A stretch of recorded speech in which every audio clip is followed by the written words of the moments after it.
Yeah, Tupac was he's definitely unique. But like I said, man, it's just Tupac would run away from these little niggas out doing they shit, drill rap. Y'all talking about Tupac? Y'all talking about Tupac? Listen, Tupac. Nah, Tupac would have, bro. If Tupac came back alive right now, everybody from these little niggas, bro. I'm trying to tell you, nigga, no. If Tupac would have came out in 2024, he would be irrelevant. Sorry. Listen, Tupac back then was similar to Tekashi 6ix9ine. A dude on a patch, bro. That's a fact, bro. This nigga was a Juilliard. Didn't he go to Juilliard or something? Exactly.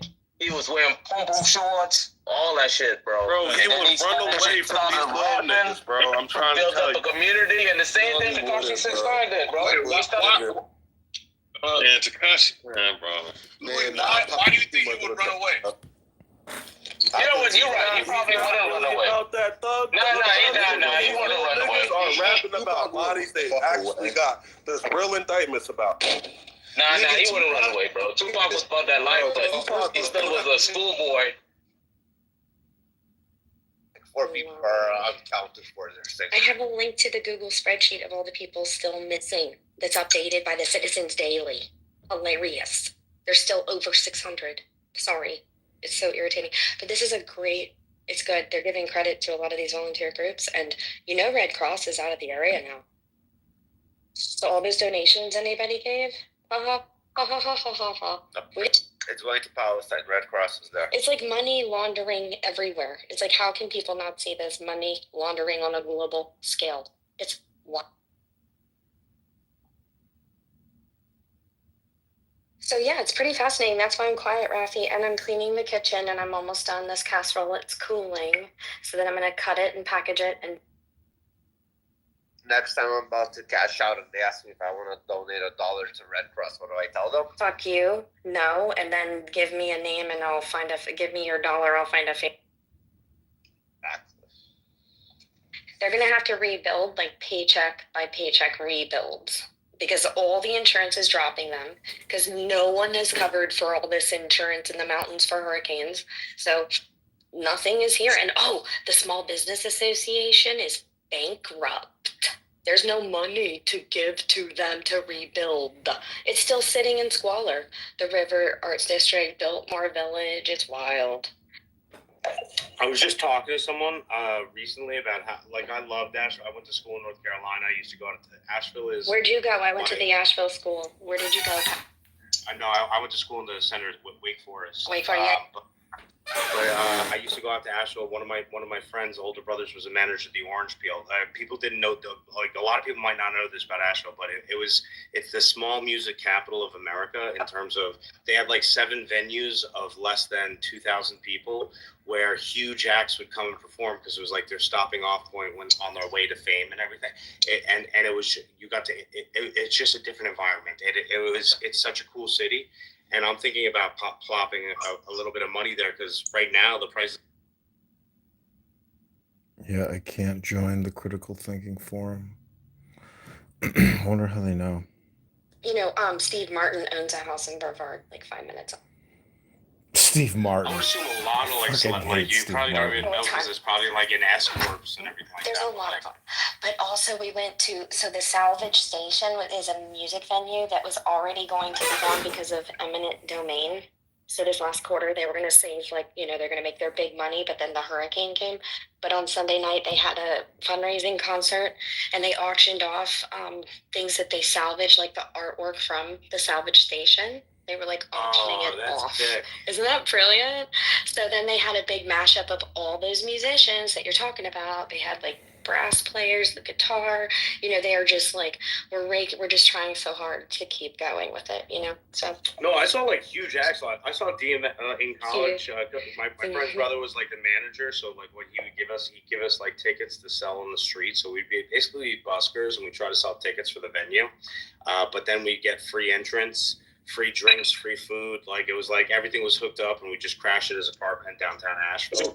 And it was we'd walk away from the weekend with $400 and saw 2 awesome concerts, all our food, everything. It was just it was a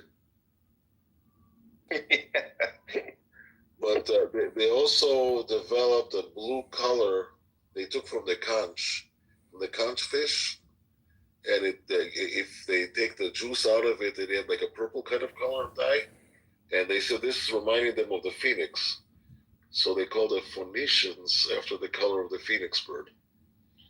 Ah, okay. But it's interesting because then you see what contributions these other peoples made to the world.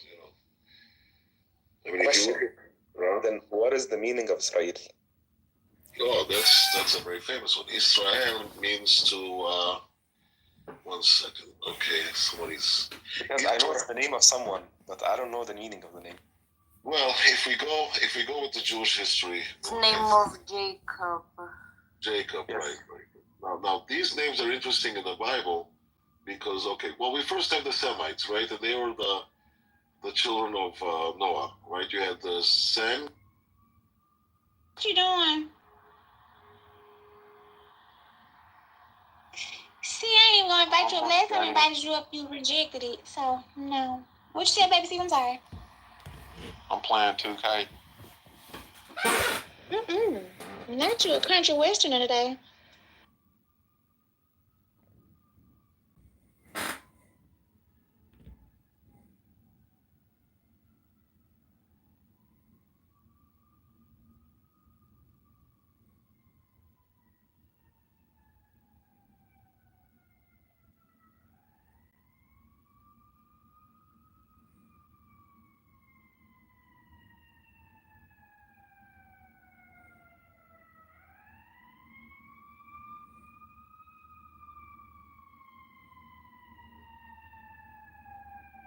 Ascus, Virginia.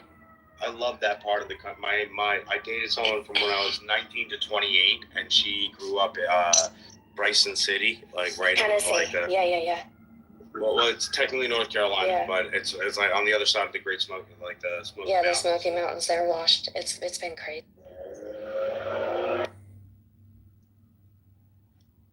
They opened up like half a mile down by us, though, on the Blue Ridge Parkway, which is so amazing. But the amount of trees that are down, Pat, it's crazy. It's like matchsticks.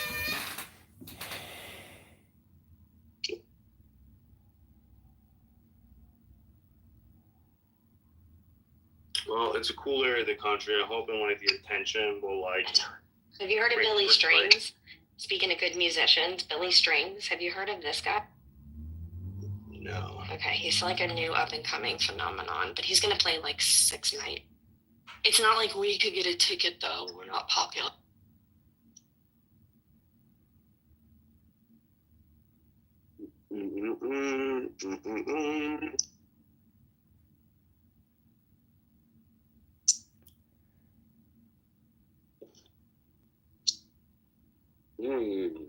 My nose is clearing from my soup.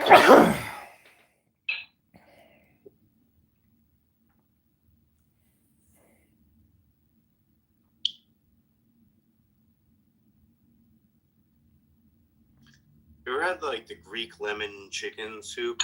It's usually done with like wild rice or orzo or something. Not exactly, but That I is sort of know what you're talking about. Yes, I have had that. It's really good. I dated a Greek girl one time, and I was like, "This is better than chicken noodle," especially when you're saying like it opens up your sinuses with the zest or the lemon. I'm not sure what it is, but it's one of those like, "Where has this been all my life?" moments.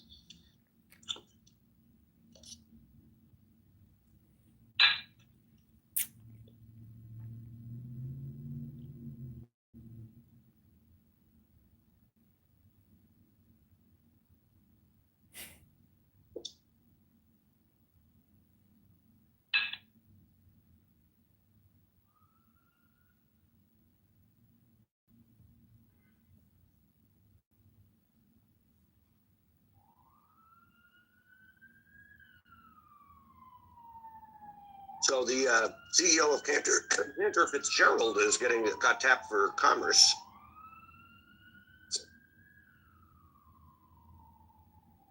That's not a bad choice. Like the current one? Yeah. Was he the guy who led them out of 9/11?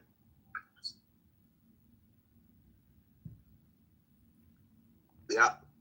Oh shit! Then like, mad respect to that guy.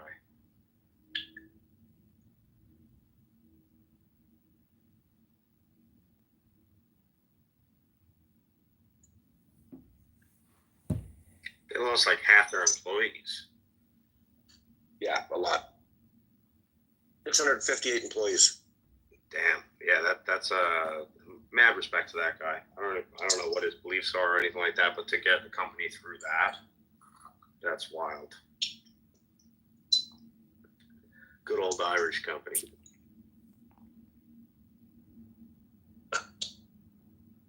Yeah, it's sort of Irish. I mean, I don't think Stripe would exist without them. To be honest with you, Really? like Ireland's like that's Ireland's like poster boy for technological achievements. I mean, Cantor is not Irish.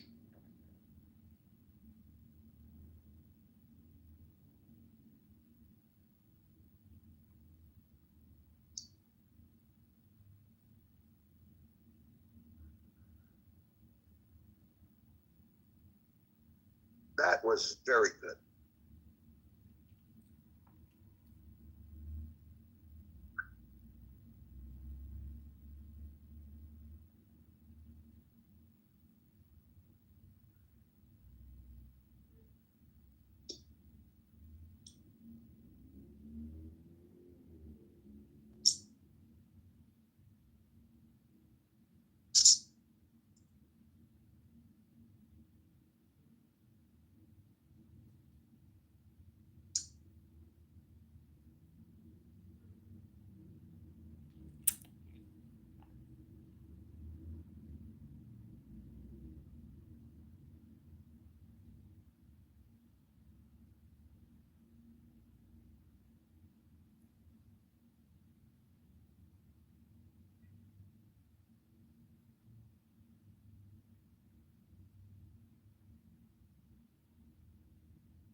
I'm doing the math on that. So they have 12,500 employees.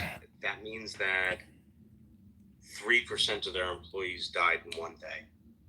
That's wild. No more.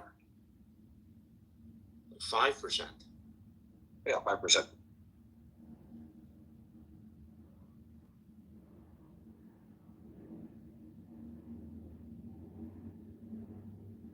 But who knows how many employees they had before? You know what I just thought about? I can't wait till the woke community goes after kosher salt. Even though it's not kosher, just named kosher salt. I wonder how they're going to rechange the name of that one. Coarse salt.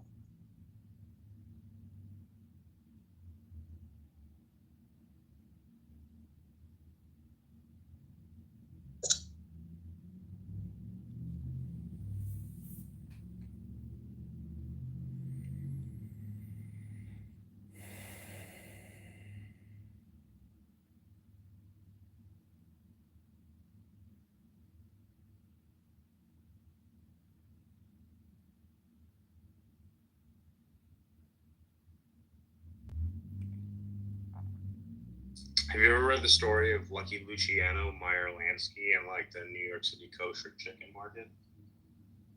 Yep.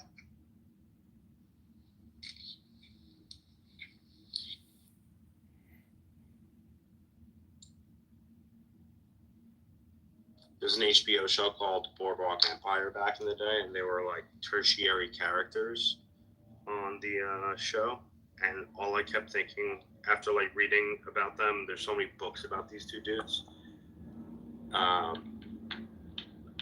They should have TV series dedicated towards the relationship between Lucky Luciano and Meyer Lansky.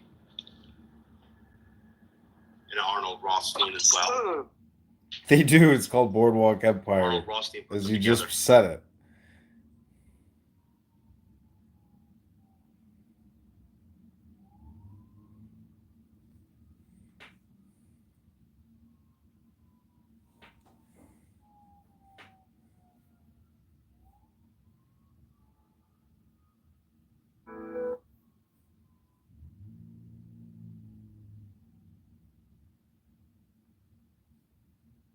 Actually, now that I think about it, Arnold Rothstein has played a tertiary character in so many, like the White House. You remember the shoeless Joe Jackson when the Chicago White Sox rigged the World Series and everything like that?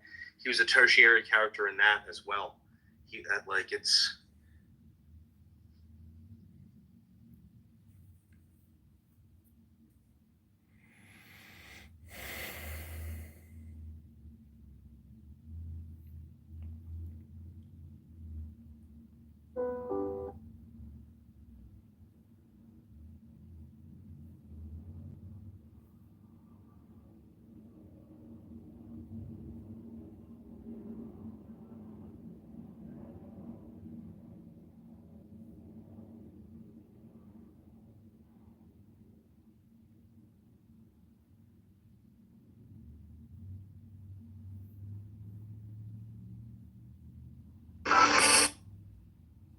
Jeff, you're like in financial services, kind of, right? Yes.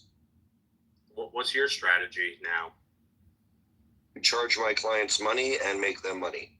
Well, no, I mean for like the next 4 years, like personal, like. And charge them 4 years of fees and make them money.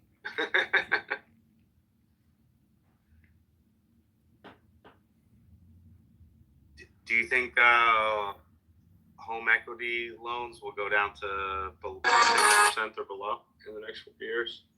It depends how they cut rates. Home equity loans are almost always tied to the prime rate. So, yeah, one of the two. So it's more or less a direct relationship. It's 9% right now. If he can get it down to 6, I will. It's a notorious Trump hate. That's the weird thing. A lot of New Yorkers, prior to Trump ever getting into office, when Rafi says people have short memories. Like the middle class and below in New York City hated Trump a long time ago, and it's funny to now see some of these people who like grew up in families who hated Trump because he owned the West Side Yards in New York City, and if he had developed it, it's now the Hudson Yards. But which is valued at about $120 billion.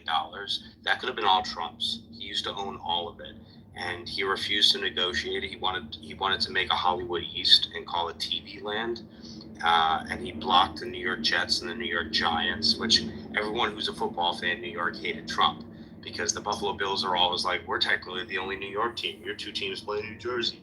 And we're like, that doesn't matter, but like secretly we fucking hate that. And they could have been playing in Manhattan.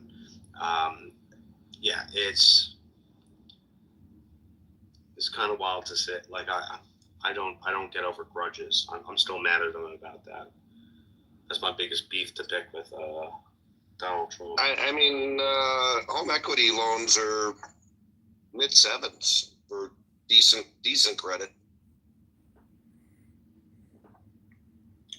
I was looking at 9. I'm like, penis.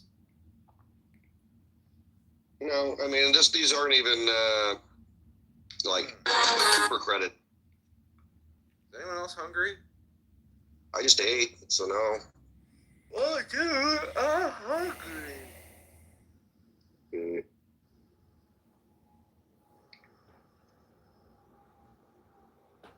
you may want to shop around. You might be able to get a cheaper loan. Yeah, I was looking in the middle of the summer. It was in the 9s. I went to like 6 different banks, and it's. No, well, that makes sense. We've had at least 2 interest rate cuts since then. 7 isn't actually bad. Like if it could get down to 5, I'd be so happy. I just don't understand why real property, especially when you're taking out such a small percentage. I got dropped a mortgage-free house in my lap this summer, and the house is probably valued somewhere like on the most conservative range, probably like 700, and like the most optimistic range, maybe like 850. And I was just trying to get out a $200,000 line of credit against it, and they were like 9%. I just don't it's real property. It can be sold. It's. She just spoke to my bank today. I got to renew the mortgage where my parents live. They gave me a 2-year fixed at 4.43%. That's fucking awesome. Not really. When I was sitting at 1.86%. Who sits at 1.86? That's what we had here in Canada. Well, okay, so this is why. Because in Canada, the most you're ever going to get is like a 5 to 7 year. Like their mortgage products are horseshit. Correct. 5 to 7. You could go even for a 10-year, but 10 years would be really high because they don't know what's in 10 years, so they give like a stupid amount. So like people usually won't choose. So here we got down to like 3 or maybe 2.75 even on a 30-year. 30-year. So him being a 1.75 on a 5-year, who cares? That's not Who cares great. about that. Not me. I don't care. 5 years, shit. 5 years ain't nothing. Yeah. What's your motorization periods usually you guys have in the U.S.? What's the longest term you can get? 30. 30. 30. 30. So I think they're trying. So we had 30. They changed it to 25, and I think now they're trying to bring back 30 for first-time buyers. I mean, they'd have to. Income compared to family home prices has kind of gotten lopsided in the last 25 years. Can't stop yawning, motherfuckers. What would be a typical interest, like, just out of curiosity, like, what's the longest right now in Canada you can get? If not first-time home buyer, like, not program. What do you mean? How many years? Yeah. Well, the mortgage itself is like a 30-year mortgage, but then every 5 years, as Jeff says, you have to re-sign. They make you re-sign at a different rate, so you can go either variable or fixed. Okay, gotcha. Oh, that's ridiculous. You only get 5 to 7 years on a fixed rate mortgage. You can go 2 years. Like right now, I got offered 2 years, for example. A 2 year is giving me better than 5 years. So a 5 year is like 5-something%, low like 5.2, and a 2 year fix, they're giving me at 4.43, but I'm gonna have to re-sign again and see what happens in the next 2 years. Either it's gonna go up or down. Yeah, that's bullshit. All right, forget that. I'm not moving. And sometimes it's good, sometimes it's Canada bad. sucks. It doesn't really suck. I mean, it doesn't suck that much because those interest rates. It does suck that much because not only that, but then how much they tax your income rate, and then on top of that, so I have a friend right now who needs a mammogram in Canada. Okay, she needs it because they found a lump. You know, she has to wait almost 6 months before she can have her mammogram. That's insane. That's because of the medical system in Canada. Well, No, Canada fucking sucks. I stand by. First of all, you guys scream free health. I concur with Bliss. Canada sucks. No, but you guys always scream free healthcare, right? We have free health care in the United States. It's for people who are under the poverty line or people who are super old. And actually, it works just fine. And we also have fixed income plans and with our health care. So listen, if you can't afford health care in America, it's free. And if you can, you pay out the ass. The middle class is who carries the backs of America. The middle class carries America on its back. Yeah, my ER bill is $4,500. Oh, see, I have no deductible. Like my. Oh yeah, I have insurance. Yeah. $10,500 is my deductible. So I pay $7,000 a month for my health care insurance, and I have no deductibles. I don't pay out of pocket. Ambulance rides are near free, but I pay for it. Pay for what? You said you pay $7,000 a month? No, not $7,000 a month. Is that for your whole family? My whole entire family, yes. For $7,000 a month, costs you $7,000 is my personal taxi. It costs you $7,000 a month. That's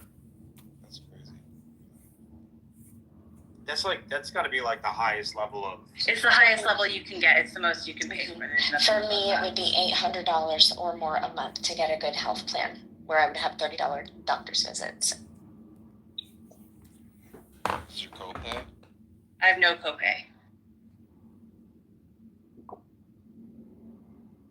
Well, that's I mean, if you have that money, spend it for sure. Give me that health, baby.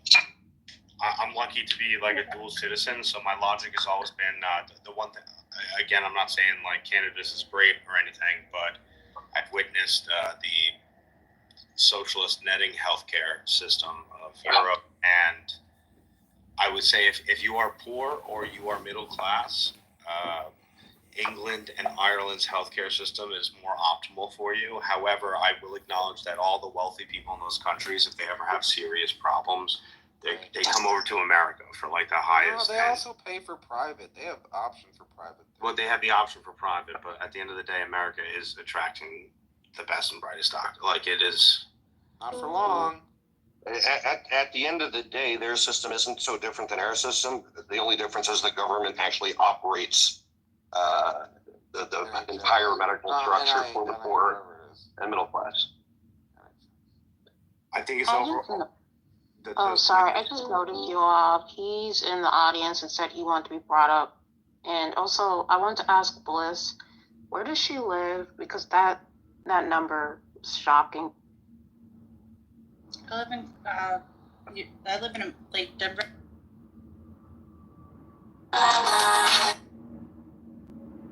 Yeah, I pay like I think $7 or $6.50 just for myself though. That's got to be on the high end too. I think that if we didn't have like a child who needed like special medical care, it would be so like if you were a norm, if there was other exceptions that were not needed, it would be a lot less. So it's probably about 3,000 more because of other doctors' needs and appointments and things that we have to. But even 4,000 is like how many people are it doesn't 5. cover? Yeah, that's still. That's to make more sense then. Yeah, there's 5 people, and somebody with special medical needs. Oh, okay. Because I was about to say, oh my God. No. For me, if I went through my work, my healthcare would just be paid for my work, and it would be like, it'd be less than it would be covered. I wouldn't pay. So you want to say, Bliss, you pay $84,000 a year just on medical insurance? I think a little less than that. That's still pretty wild. That's even $75K. That's pretty fucking wild. Welcome to the United States of America, sir. No, I agree with you, but that's wild. And I think there's been months where it's a lot cheaper. It just depends on what's going on. Like I think on average, according to my husband, who won't shut up in the background, it's more like $2,500 on average. But there's moments when it's higher. So. My husband When you wants start to using the services, it becomes higher. Yeah.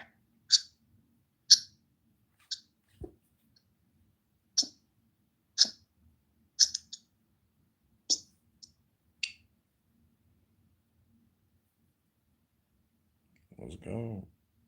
Yeah, I mean, we've thought about just not paying for insurance at all. And then just like paying completely out of pocket. Well, because that's one strategy. No, because then if you pay out of pocket, I think in the end of the year, it might be a lot.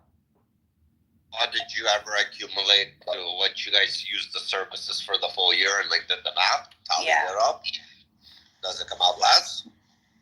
Oh, I don't know. I'm not looking at it right now. You're better than me.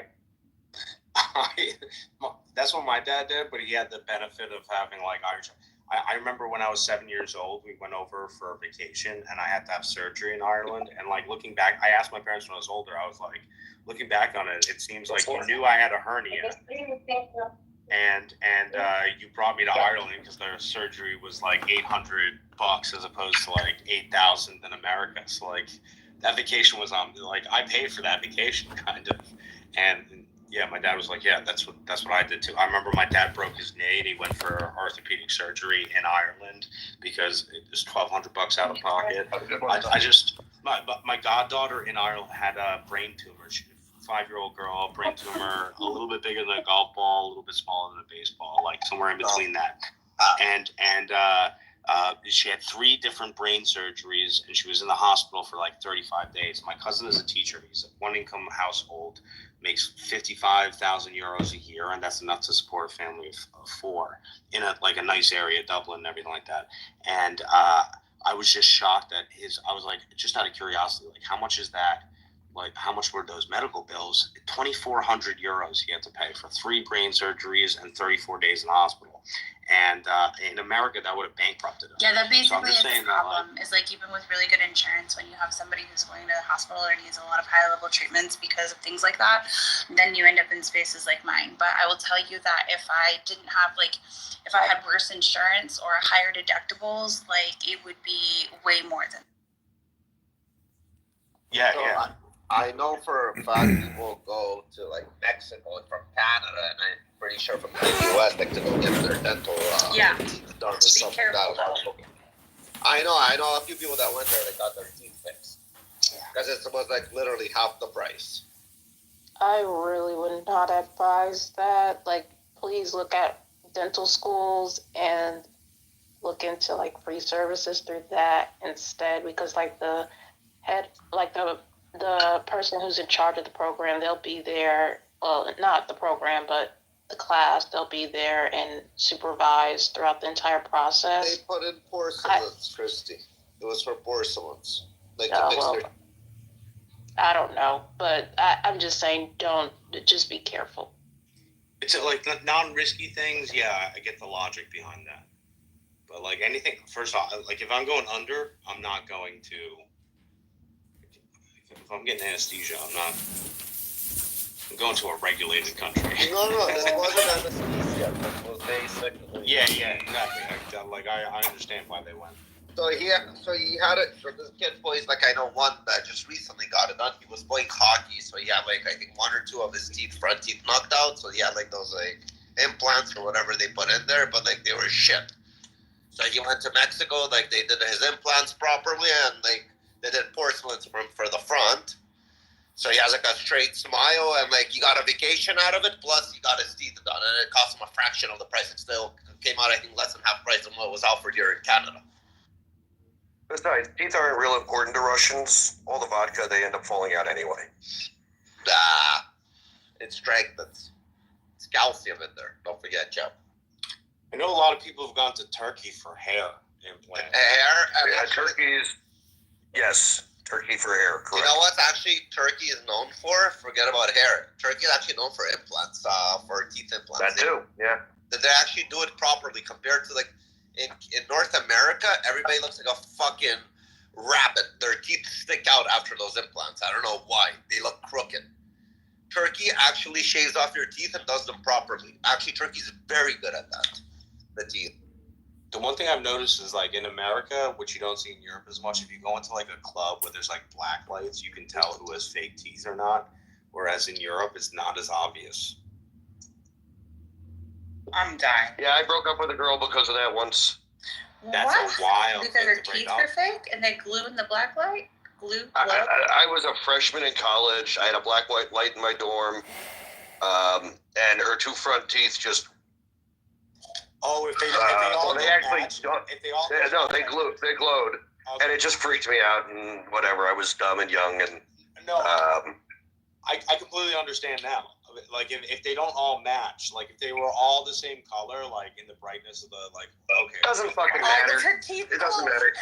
No, but Jeff was saying like just two teeth specifically were glowing, like out of the rest, and like that would be weird. Like, I don't know. I feel better that she had the majority of her teeth, and maybe she got them like knocked out, like she like hit the curb or like something stupid. Like, people have lost front teeth in crazy ways. You know what I'm saying? I had a friend with match them though. Then get some fluoride or something to put on your teeth to match them all. Maybe she didn't know. I also don't think Megan Fox is attractive because of her toe thumbs. It would be freaking me out if like Megan Fox was in front of me. Everyone is weird. My mistake and my loss. Although I think I was really looking for an excuse with her. I wasn't so into her.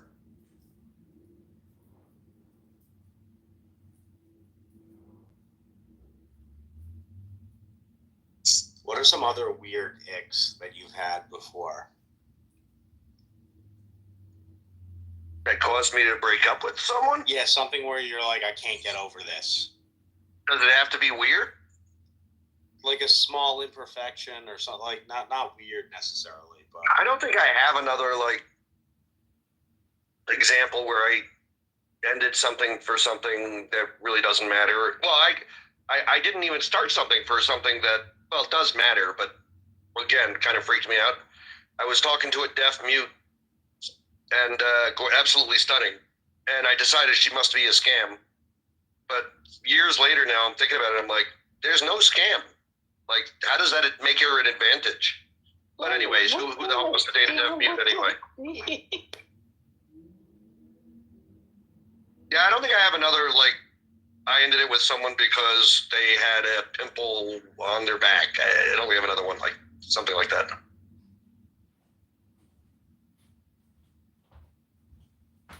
Plus, if you ask like 90% of married men who've been married for 20 plus years, the idea of having a deaf mute white, like if you could like just. Wow, Pat. Wow. Let's assume he was just going for comedy on that one.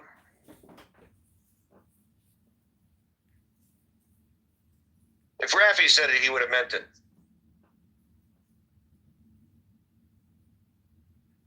And I think that like men only want women to be quiet out of convenience in moments when they don't want to take accountability.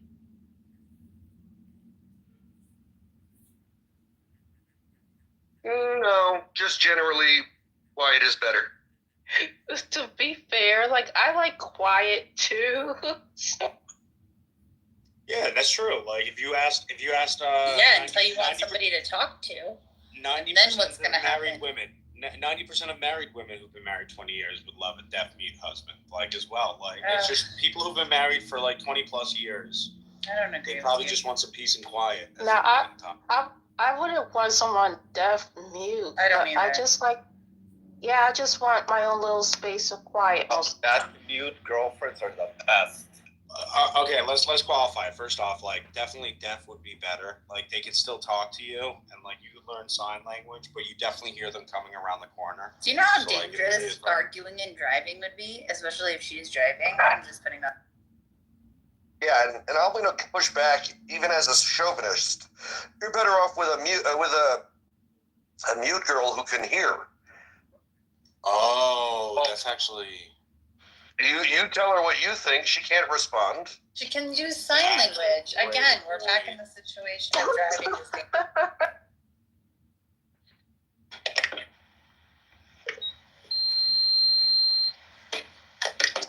I don't know. Plus, you still have to hear fucking horrible stories. Yeah, you guys were like one step away of looking for somebody with an extreme TBI. What's a TBI? Traumatic brain injury. Hey, I'm at least saying I regret not meeting the woman. Pat's over here talking about how she shouldn't even be able to form a thought. Wait, deaf mute people can form thoughts, they just can't relay them. This is such a mess. Hey, Pat. If women with trisomy disorders were hot, you'd be going after that. You'd be heading down to the special adult care community, picking up women. Wait, what? Oh, I mean, I hear Billy likes them better when they have no teeth. No, he likes them with teeth. Yeah, but question, in all seriousness, a deaf person can't drive. Yes, they can. What are you talking about? They can totally drive. Because, and I'll tell you why they can't. Because you're supposed to hear somebody. What are you saying? Hold on. I know you can't ride a bike in New York if you have headphones in your ears. Because you need to hear other people. Same thing as driving. You need to hear people are honking or something. There's an emergency vehicle coming, let's say, from an intersection. You're not going to even hear. That's why they have lights. No, but you're still supposed to hear during the day. It's kind of hard to see. I don't know. I don't know. You tell that to the deaf community. I'm pretty sure the deaf community shouldn't be driving. Like again, if Raffi's pretty sure, then what do we know? I mean, Raffi, you forget that like America is the Wild West in some way. We let blind people. We let them get licenses. By the way, we don't have standards in the United States in most states that you can't. So my very close friend, her mom is deaf, and she drives all the time. She has a driver's license. I don't know. Do you get a handicap pass with it? They don't even do a hearing test. Of course, Rafi. It's America. Why does a deaf person need a handicap pass? They can still walk from the. I don't know. I think she actually might have a bum knee. I don't know. I never asked her. Yeah. You're not going to get a handicap pass for being deaf. Let me see if I understand what's going on. Rafi's looking for a girl who's deaf and toothless? That's my dream. Do you understand? We were debating what would be better. It's going to be called silent blowjobs. Those are deadly. Deaf or mute? Would you rather a deaf wife or a mute wife? Or would you rather a deaf husband or a mute husband? They want me speaking, Pat. Trust me. They don't want me deaf or not be able to talk to them. That's what I'm saying. Like, the biggest problem is like stories that go nowhere about like friends and everything like that, and you just have to sit there and listen to that. So like I actually almost think I think what Jeff said was smarter. But in safety purposes, for safety reasons, they should be able to drive. Rafi, those are myths. And it's very biased of you to. I understand that there's maybe a lack of understanding, but it's also pretty biased to think that just because they can't hear, they're not blind, okay? And so that is a common argument that they won't hear honking horns or other things like that, like a siren, but most of the time, like 99.9%, they have flashing lights. So it's not just a siren. And typically, if you're not distracted driving, there's many times where you won't hear the siren anyway, and you'll see it. Like, they can see red lights. Even trains have things that come down that stop you from going into the train. You know that, right? There's like signs everywhere, flashing lights, and these big stripy things that come down and say, hey, we're having a train come through here. They can see. See, like just going back to like the deaf versus blind, like my logic was a guy married 20 years, like who probably isn't getting laid anymore. He's probably like built his schedule around. Come up with this stuff? Hold on a second. I'm just saying, like, I think he built his schedule around like when can I fit in a spank session, and under those specific set of circumstances, a deaf wife would be better because a deaf wife, she's making racket coming up the stairs. I gotta like tuck it away and everything like that. As opposed to, like, I would say a mute wife has super hearing. Right, Pat. I think one thing we've established is you should not marry a woman who's a ninja. I was about to say, and I'm saying a mute person exactly what's in my head. Like a deaf person cannot be a ninja. That I can agree with. I think a deaf person can get a driver's license, but not be a ninja. Pat, you're thinking about this all wrong. If your wife walks in, get off, then she gets to help you finish the job. Come on. I mean, yeah, but not all of us have great wives and everything like that. Billy, that's if she is blind, she can help you finish off the job. You just tell her. First off, I've been caught by significant others jerking off 3 times, and none of the reaction was like, "Oh my god, amazing! Like, let's go for it." They'd be like, "Why didn't you just ask me?" Like, why didn't you just try to like it's like it's never been a good reaction. I'm just wondering, is it like when you get caught by your significant other? Welcome to my world. You can get away with a lot. I mean, if they're deaf or blind, I guess. Like, first off, I'm saying the common experience. Every single man in here has been caught by a significant other. I've never been caught. What? I've never caught anyone. Thank God. I mean, you could have a whole nother woman and they wouldn't even know, you know? Hold on. This is a very interesting question. At least now you know how you're supposed to react. When you jerk off and you get caught by your significant other, is it like the same feeling? You have a shame, like getting caught by your parents jerking off, kind of? It's not as bad. Put your head down. How many times did you get caught by your parents, Rafi? I didn't get caught once. But I can imagine, I don't know how you would be able to look in your mother's eyes. All adults understand masturbation.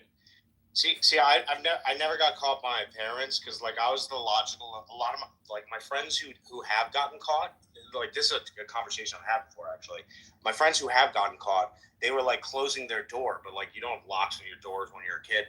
I was always smart enough. I was also an only child, so, like if there was only 3 people in the house, I would keep my door open when I jerked off because then I could hear them coming up the stairs easier or something like that. Like, it was strategy. However, you get a little bit more comfortable when you're in a relationship, like living with, I lived with someone for I remember she was a wedding planner, so like most Saturdays she had weddings. You overthink everything. Oh my God. I'm just saying. I'm just saying, like, you're more comfortable, like, in my, like, so it's not, I would 110%, I'm glad that the 3 times I've been caught masturbating has been by a significant other and not my parents, because that would have been like 5,000 times more awkward. Like, not even a doubt. But like, I'm just saying, Billy had a fucking winner. If you were caught masturbating and then your significant other came in and was like, all right, let's do this. Like, that's a level of enthusiasm I never experienced for the 3 times I got caught. Well, I mean, Pat, maybe you needed to get caught more often, and they would have gotten with the program. Like, you have no idea how many thousands of times Billy got caught. That's a good point. I should have just been standing spanking it every single night they came in through the door. Exactly. I have a picture of JFK masticating right here. He is masticating. You guys are fucking wild. Yeah. I mean, how wild? Say you want a toothless wife. Fucking wild. How are they wild? I'm sorry to say. It's gonna be hard for them to masticate.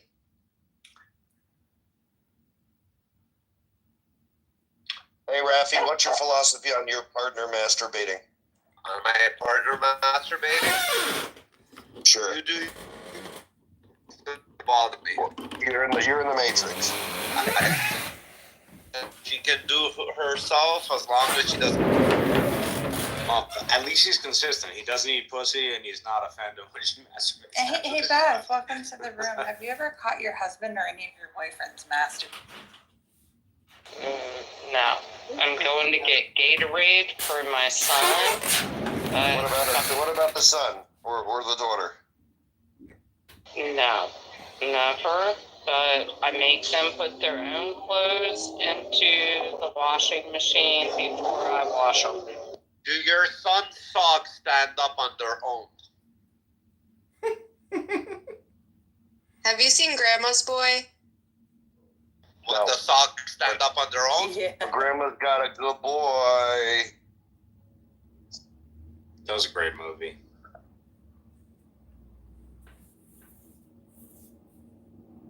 No one can see me. I mean, yellow and orange Gatorade. That's what I'm looking for. Well, we can't give you Gatorade, Beth. You're basically using us like you should be using like your internal like mind.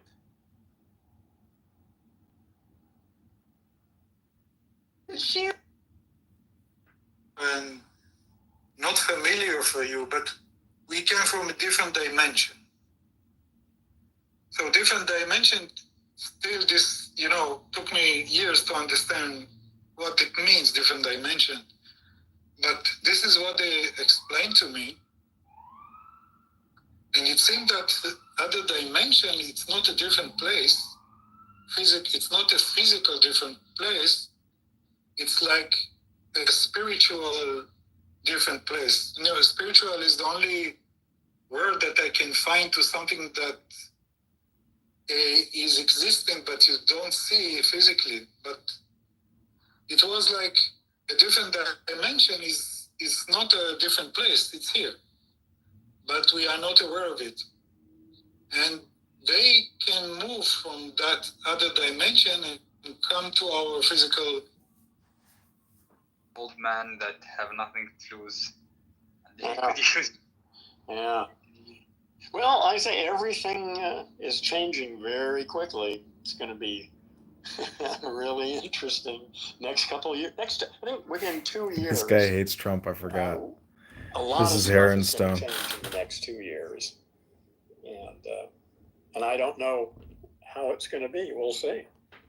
But I think there's big change coming. Yeah. But sometimes I go to counterparts. Like there is this professor that I follow in Twitter. He used to be interested in her when I used to study cognitive science, and she's artificial intelligence, cognitive scientist, so she uses artificial intelligence stuff, and she always talk bad about the hype that is going on, and she says that this is merely hype, and she said neural networks have diminishing returns, and I know it, I can prove it. like this is only waste of money and time and so on. And there is a group that who and they say, oh, it's marketing. These people, they want VC money. That's why they're hyping their technology, but there is nothing coming. And it's have you been using ChatGPT 4.0? Yes, and it's very useful and very strong. Very interesting, yes. Yeah. Actually, yesterday I was biting a curtain for my room, and I just didn't know which curtain will fit my room because I don't know how to describe it in English. Some kind of tube where you put the curtain in. It have different, one with hook and other with, I don't know. Yeah, hungry. No. Like, don't you get more starving when it gets like colder and darker earlier? I just like hearty foods, like when it gets darker and colder, like earlier. Yeah, and hibernation. And vodka, right? And vodka. Vodka. I'm not a big fan of vodka. It's Vodka makes the problem is with vodka. It makes me very aggressive lately. Oh, really? Yeah, I've noticed vodka makes me aggressive. Actually, same. I wonder if it's a batch, something in it. It's called alcohol, stupid. No, so whiskey puts me to sleep for some reason. Yes, yes. How about tequila? Tequila, it feels like I kind of did. There's like a little cocaine in there. Like it's a wild card. You don't know what's. Yeah, it's a good one. Yes, it's a good weird. one. Yeah, I either supposed to be crash on cleaner. tequila or like I either like crash on tequila or like I black out and it's just like you're scared. Yeah, like a wild night. Every time I drink tequila, it's always a wild night. Same. But I'm trying to switch. So always was the vodka girl, but my body's just not tolerating. Maybe because I go so long without drinking. I drink like once a month. But still, the vodka, I just get a headache the next day. It's no good. What vodka do you drink? Yeah, do not drink Grey Goose. There's glycerin. Make sure vodka has less glycerin in it. Because when they add glycerin into vodka, smoothen it, but it's actually sugar. It's like drinking vodka with Red Bull. And if you drink vodka and Red Bull, what vodka do you drink? Grey Goose. Grey Goose. Yeah, that has a lot of glycerin. Don't drink Grey Goose. Yes, just like no more Grey Goose, everybody. It's glycerin. What do you drink, Ron? There's a lot of glycerin in that Grey Goose, y'all. So the good vodkas, actually, Ketel One is okay. I actually drink Ketel One. I like Ketel One. And I started to recently enjoy Tito's a bit. I really like Tito's too. Tito's is great. Tito's is better than Ketel One. Ketel One's kind of nasty. The price point, like 100% Tito's is like a. But Ketel One's kind of gross. Tito's is the best vodka for sure for these people got good vodka. Price point, and like for hangovers, it is the best vodka. Also, their process doesn't allow, I forget what they're called, some sort of chemical component. Their process doesn't create that. So, Jeff. Really? I know this very well, and the technician who does our thing, he says the more glycerin you'll be putting into a vodka to smoothen it, the more of a hangover you're going to get. So, well, it's not just glycerin, though, because a lot of vodkas don't have glycerin. Are you guys drinking vodka for hangovers? No. He's saying what's the least? The one that causes the least. Well, to cure a hangover. Rafi was saying that like he has the opposite reaction in terms of like a vodka makes him aggressive, whiskey makes him go to sleep. And that's probably his Russian roots. Like I'm the exact opposite. Like whiskey can make me aggressive, and then vodka makes me go to sleep. But gin has always been the. I like gin. If you're gonna you want to get fucked up, but you don't want to have a wild night that gets out of control and everything like that. Gin is has always been the liquor that is like. Because tequila is too much of a wild card. Like at least with vodka and whiskey, I know what the effects are gonna be. With tequila, it's a kind of a toss up. It's definitely gonna be a wild night. Gin is like the more like I don't know, which I hate because like British people but gin is like the classiest of all the liquors in terms of what it's not gonna be. So tequila, I'm very consistent. So I know which tequila, how it reacts with me. So I Just fucking stop, Zach. Just fucking fuck off. I drink Casamigos. I'm a big fan of Casamigos.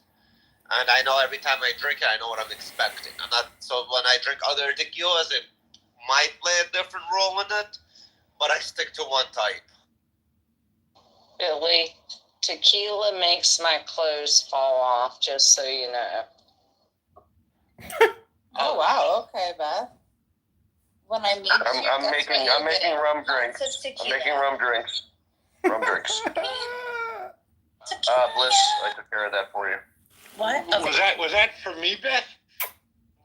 Yeah, Yep. I was telling you, tequila makes my clothes fall off. It sure does. Well, keep them in the house. mean, I do own a franchise of a margarita company, but it does make my clothes fall off.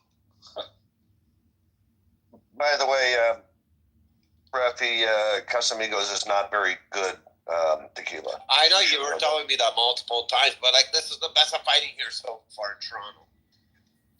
Wait, you said you were making a rum drink, Jeff? Have you ever had a Bushwhacker? It's like I was making a joke that I wasn't going to make a vodka drink since it makes Beth's clothes fall off.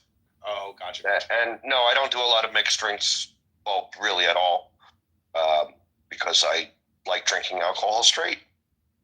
It's a phenomenon in South Florida. That's the only reason I asked. The Bushwhacker, I haven't had a good one outside of like coastal Florida, and they usually serve it at like sailing clubs or like boat clubbing things. It's never heard of it. Let me see what's in it. Oh, that looks nasty.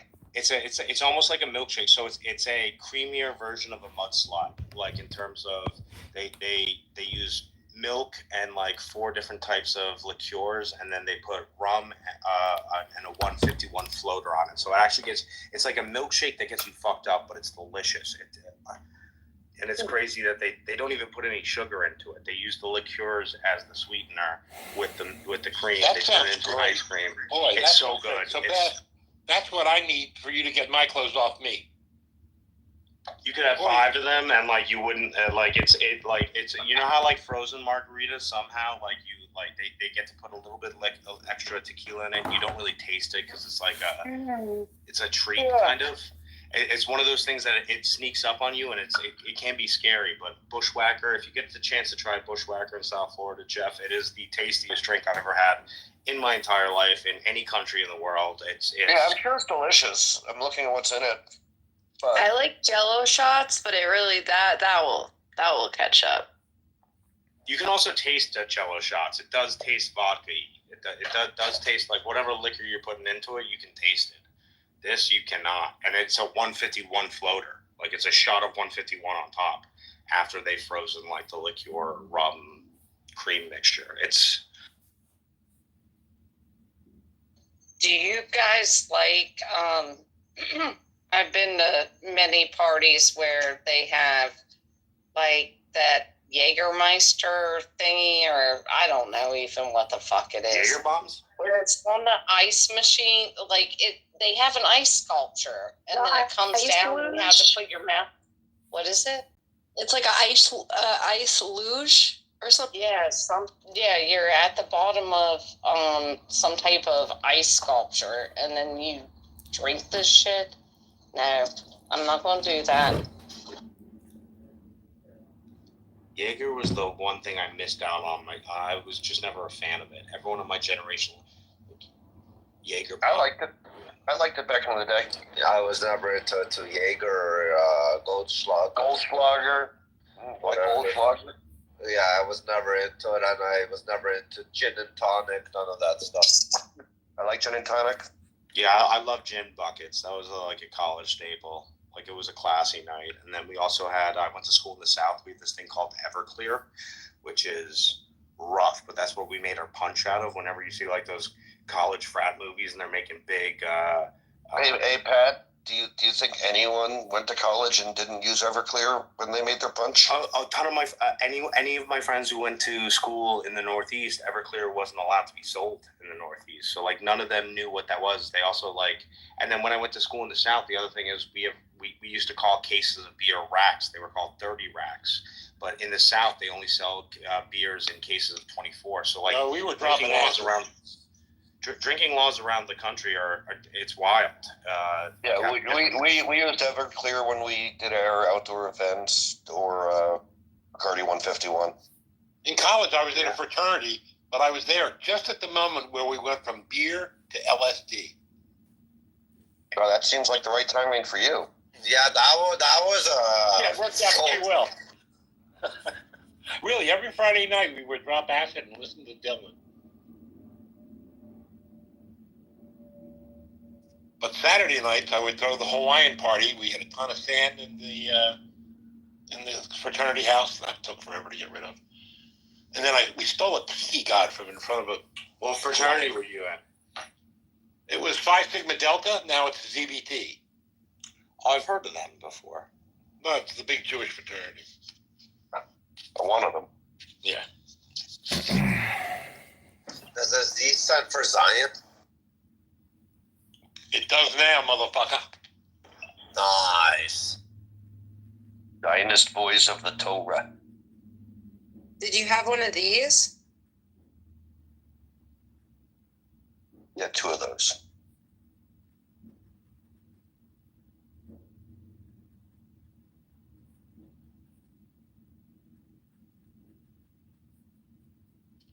What are they? That is not hygienic. It wasn't ZBT. What's the other big Jewish fraternity? Because I went to visit them. API. Yeah, yep, that's one. I went to visit them at Emory. One of my friends was in it, and they had fucking phenomenal parties. Guys, I'm gonna go set up my Christmas bush. I mean, my Hanukkah bush.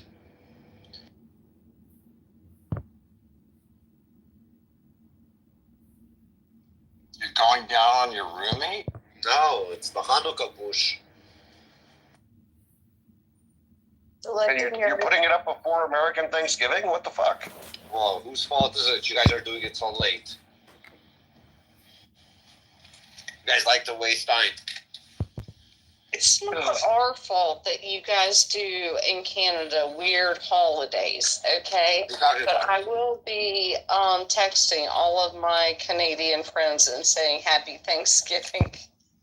They're like, we're over that. Do you have a version of Thanksgiving? They do. What time of the year is it? A few weeks ago, I think. Oh.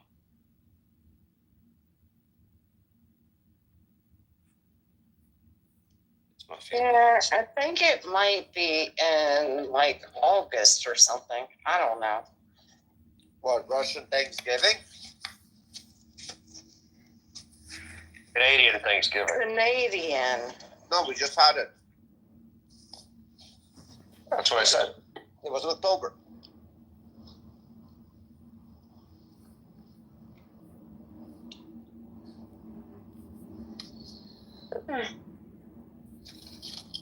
Where does Thanksgiving rank on your favorite holidays? It's up there. But it's I like cooking for. I like some of the things I cook for Thanksgiving a lot. What's your favorite thing you make? Puerto Rican turkey.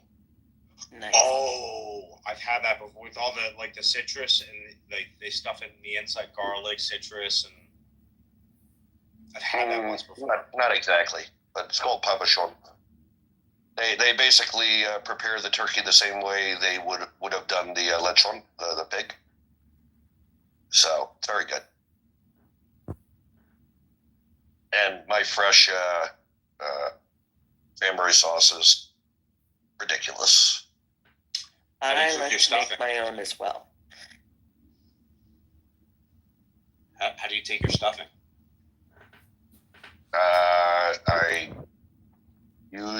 Well, it depends what kind of stuffing. I usually do 2 stuffings. I make a sage dressing. Yeah, I do one with plantains. Which that makes sense with the turkey you were describing. That'd be good. Mm-hmm. Yeah. Chefs are going to be fisting a bird, huh? Definitely going to be elbows deep in a bird. Yeah, that's the one thing with the prep on the turkey is you literally have to put spices under every inch of skin. So you really are molesting the bird for like 40 minutes. Yeah. I do that too. And I actually I still stuff my bird, and then in the last little bit, I take out the stuffing, put it in with the rest of the dressing, bake it, stir it in, bake it, because it's more flavorful, but then it gets up to temperature, so I'm not worried about eating dressing that isn't the right temperature, and then finish cooking the bird, and then the bird tastes good too because it's had all the fresh sage and onion and all that goodness in there. I usually brine mine and then I smoke it, but right before I put it in the smoker, I put mustard all over it with the mustard seed. Keeps all the moisture, all the flavor. It's always my turkey's never dry. My turkey's never dry too. I don't know why people have trouble with. I don't know either. I don't get it. They overcook it too high of heat. I use a bag to cook mine, and then I loosen the skin. I also brine mine, Jason, but I loosen the skin, and then underneath the skin, I rub it with butter, and then I also put herbs under the skin, and then do you play some freaky music? Of course. I mean,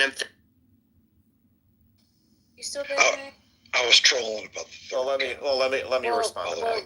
I am. Real quick. If it's okay, only the third term, then Obama will meet him at the match. Go ahead.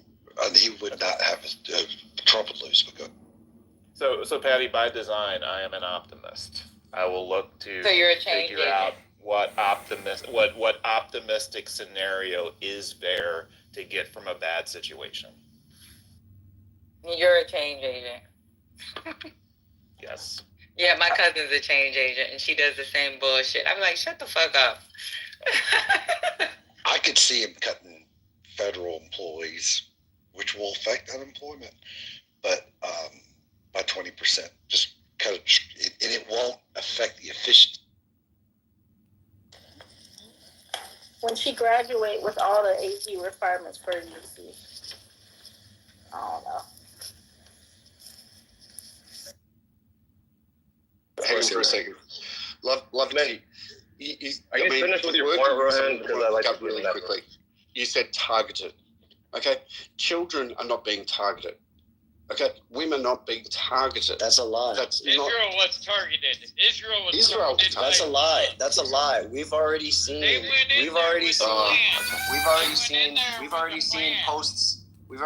posts from soldiers on the ground bragging about destroying schools and cutting off water. Yes, tens of hundreds of videos and pictures of these people bragging. So what I ask Israelis, right, is what is your tangible expression against this type of behavior in your military?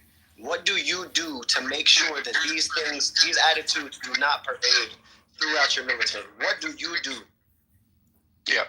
Look, I'm not part of the military, number one. Number two is that if and when, hang on, Cool C, just mute up for a second, hey. If there have been situations where people have been killed and it's outside the bounds of war, especially if it's children and so forth, then I call it out. We should all call it out. There's no question about it, without a shadow of a doubt. And you're going to find isolated incidences along those lines that occur. Some of them deliberate, and some of them are done by accident.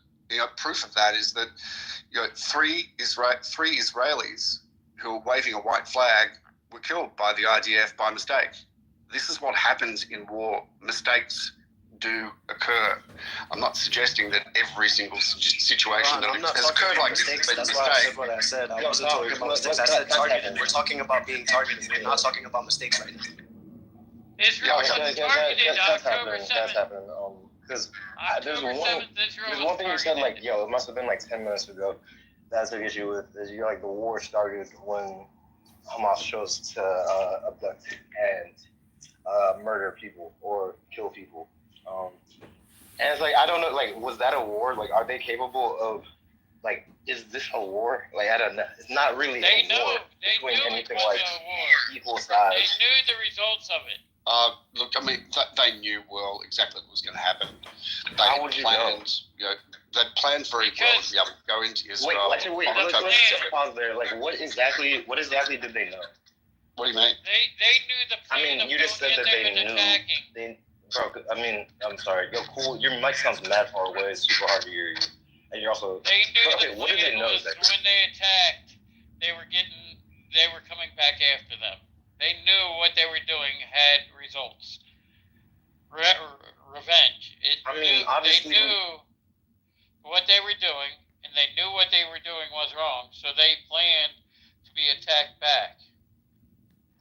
No, bro, that doesn't make sense. That doesn't make They knew because sense. they took Because, like, I guess you. They were getting. Like, okay, no, you could say perhaps that they knew they would be. Prisoners of Brother, war, that's what they please, are. I'd like to respond to what you said. You could say that they knew that there would be repercussions. I'm not your brother, though, but. Yo, Cool Yeah, C, you Cool sound C, like a fucking cracker, bro. Cool C, you came in late, but I'm gonna just run you down on the game real quick. There's a 3-strike rule. If you interrupt, you will get a strike. Sometimes you might not even know that you got a strike. So I'm gonna start it now for you because I'm gonna just assume that you didn't know, even though you just said you knew. But I'm gonna just assume you didn't know, give you benefit of the doubt, and give you a clean slate. So starting now, if you interrupt once, you will get a strike. If you interrupt twice, you might get 2 strikes. So I'm just letting that be. What do they do? I think it's very obvious. But I we're was talking, I was and we literally should just be about to all agree with you, encouraging to put our input here, and that's what I'm saying. I'm trying to give you some insight because they knew what was going on. That's why when they attacked October 7th, they knew the results would be taking POWs and then them coming after them. So they knew they were hiding behind Gaza and the Palestinians, Hamas. Stereotypical one is you go to like a family member's house and like they do all the cooking and it's all on them. Like my favorite ones have been like the Friendsgivings when you're away from family and it's like when I lived in Tampa, it was like a transient community. So there was like 20 friends would come together and it was like more of a potluck. Everyone brought a side and like the host would probably do the ham, the turkey, like the proteins and everything like that. But everyone else bring, those were always like the most fun Thanksgivings, in my opinion. But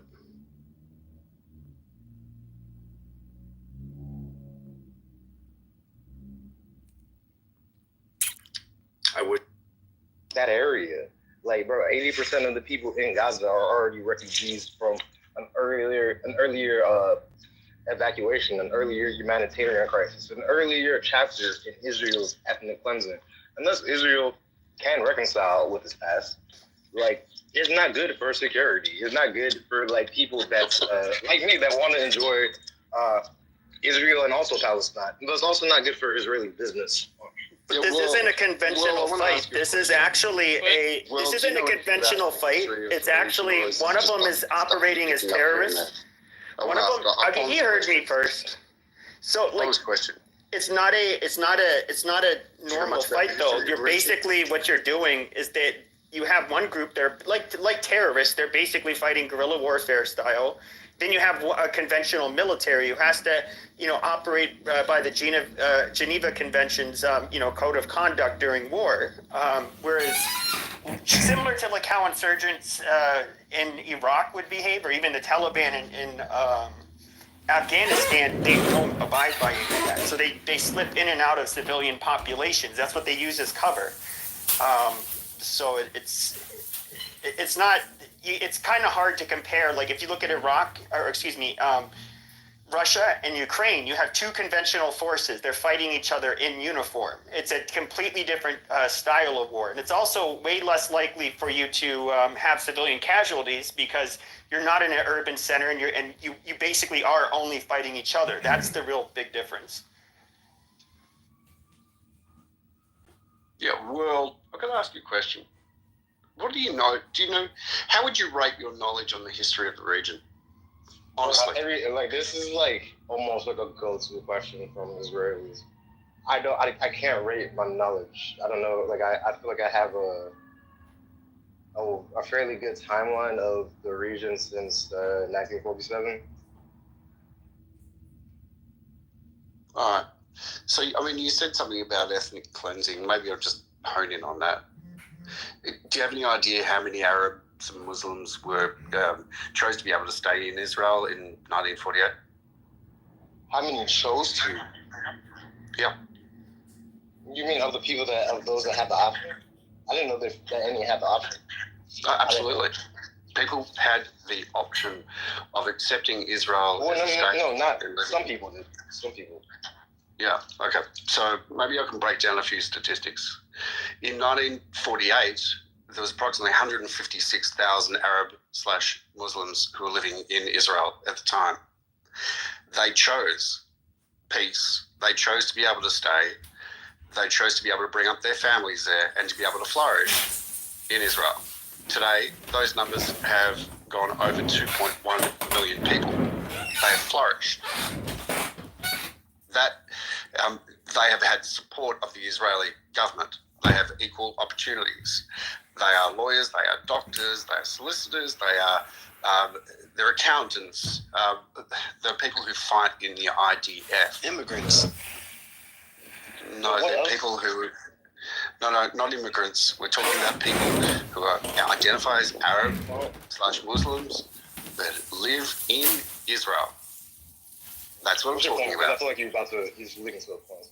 Yeah, so, look, they are numbered approximately about 2.1 million today. So if there was this idea of ethnic cleansing, it would have happened a long time ago. I mean, if you're talking about the population that exists within Israel, and if we're talking about concept of ethnic cleansing, we're obviously talking about the region beyond Israel, neighboring. That's obviously what we're talking about. So we're talking about the nationalistic attitude that. So why would they get rid of the Muslim? You're talking about Sinai Peninsula. That's one strike, cool C. Okay, so what about the Sinai Peninsula? What about it? Israel won it in a war. They gave it back for peace. That was the deal. There was no expansionist ideals. There's no ethnic cleansing. Okay, well, why does the conquering of because he was responding to something I said. And he also says one thing that I think is really untrue that I want to attack precisely is that really it was an error of omission. It's like I mentioned, my knowledge dates back to 1947, and you said, there's a lot of areas that chose to stay, which is really, I was like, but you didn't mention anything about any expulsion or any Nakba or any Diyassin. Like you didn't mention that. Why is that? Well, because I was focusing on the issue, which was ethnic cleansing. Got it. And yeah, there was approximately 700,000 people who left, who were either leaving of their own volition or were forced out, who were killed. There was a combination. So why y'all miss that? I don't get what? I don't understand how y'all can reckon with history, but you're like, there's no ethnic cleansing, and you just don't mention the history where the people were ethnic cleansed. And you think that's the thing? Yeah, I mean, you could reference even Israeli publications talking about like Ben Gurion ordering people to place poisonous chemicals within Arab water wells, civilian water wells, and detailing that even Israeli publications will tell you exactly what they're doing. You know what I mean? Yeah. I've heard of those, and I believe they're untrue. But that's okay. We can all go back. What is your contention? What is your tangible contention? Hang on. That one specifically. I was responding to you. I'm just meeting you. I'm just meeting you at your disagreement real quick. Responding to you.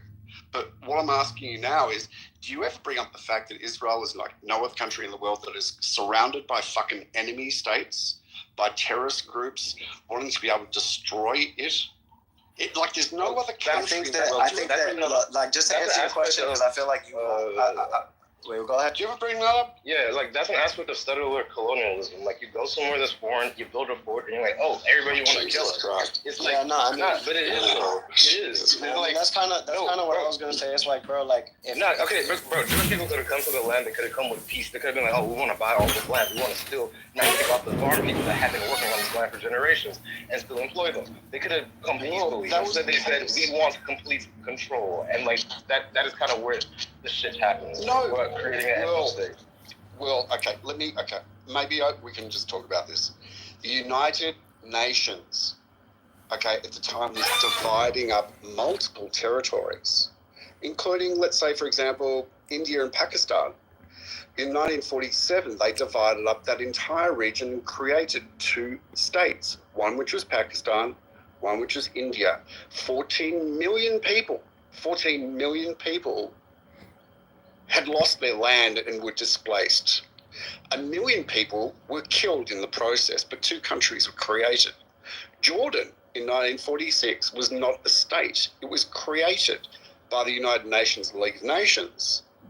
Okay, that was the British mandate of Palestine, but it became Transjordan and then was called Jordan. Also, at that time in 1948, I'm older than you. You're not older than me. No, I'm older than you are. Hey, Troy. We need some help. We need some ideas. Yeah. Maybe Naga have any ideas when I come in? I'm already friends with Naga. Did I accidentally add this person? Oh, it says add. No, I guess I'm not. Naga had... Seeding the cloud. That happened back in 1957 when they were trying to drown out Cuba, and they started doing that with the support of General Electric when they were helping the military use this that weaponry in order to be able to seed the clouds to change the weather in certain geological locations. We're in a great shifting right now. And there's a conscious shifting that's also coming that they're trying to distort. That we as humans, it's better to have it and never need it than to. And that's how I'm serving 2 life sentences for a crime I didn't commit. So it's a 9 mil. It's a 9 mil, and I think that's a decent gun to start out with. Definitely take it, get comfortable at the gun range shooting it. I have a trash gun that I keep, which is like a little compact Taurus, but for me and my husband, our more grounded and well-rounded weapons we keep in the house. So that's definitely something you'll want to keep in the house, not necessarily carry on your person, because if someone takes it, especially being for $1,500, that sounds. Let me look at this. I think that's a Walter PvP. Yeah, I only say that because I've been looking at that pistol recently myself. Yeah, because I just got my husband FNX Tactical 45 ASP. Because they discontinued the fleet of stuff to that pistol. Guns? Well, that one's really nice. Asking to get pulled up. I don't know if she put up her hand or not, but I just saw the chat. I was trying to scroll through. Oh, sorry. I wasn't looking at my screen. Sorry, guys. Sorry, Sarah. If anybody else wants to come up, just say so. Dr. Erica, I didn't see you either. I feel like that's the one true American food, right? Like if like people from other cultures were thinking like, what is like American food? Barbecue is probably like the only thing that's really ours, right? Nope. Yeah, pretty American. Not really. There's a lot of other places that smoke and grill. A lot of the places in the world. Still their methods. Mexico does it. Israel is, and everybody in Israel is angelic and does everything by the books. And but in a sense you kind of are. But when people like you, right, tend to be able to hyper criticize Israel, then there's an understanding as to the reason why we might be a little bit dubious about little things that you decide to be able to pick out, especially when it comes to having a conversation about big picture things. You tend to be able to go back to these little cherry picking points. Got it? That's why. I mean, so like, it's you're disagreeing with this specific story because of the suspicion that anti-Semitism pervades even through Israel's own publications. That's what you're saying? Yeah, look at me. Guess what? There are people who are called self-hating Jews. I hate to tell you.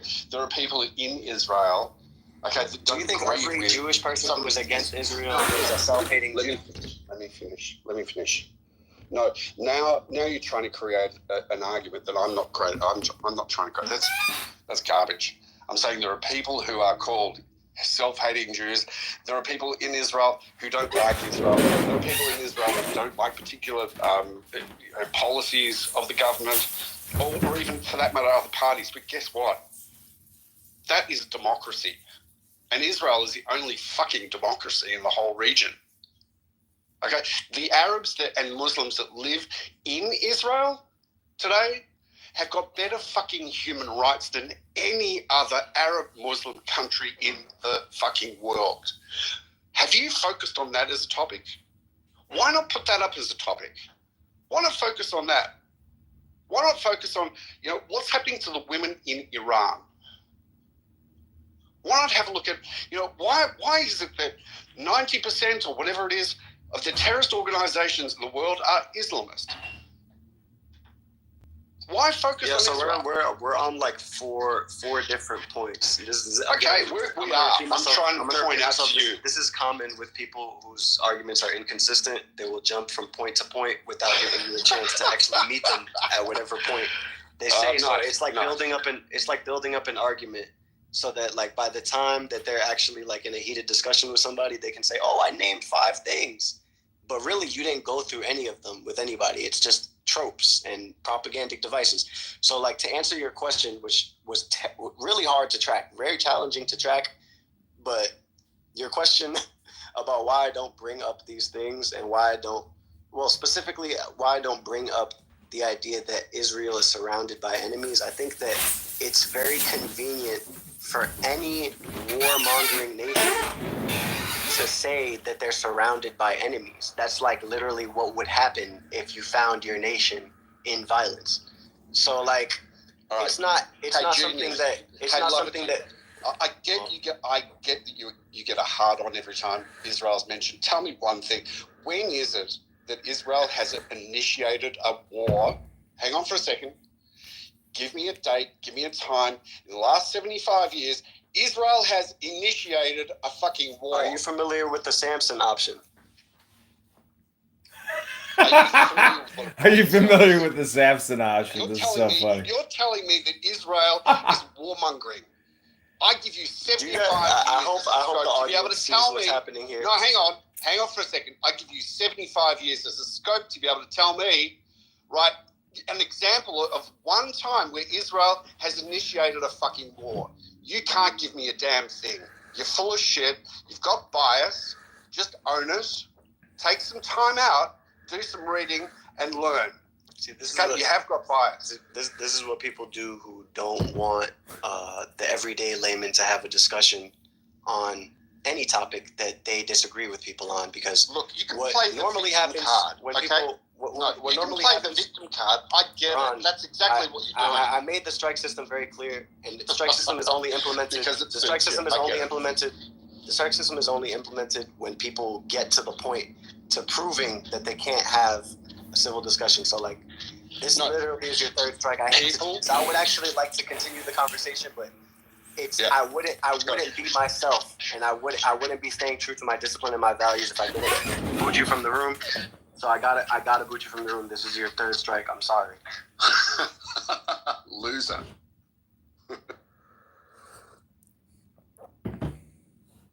I can't believe you can't take it.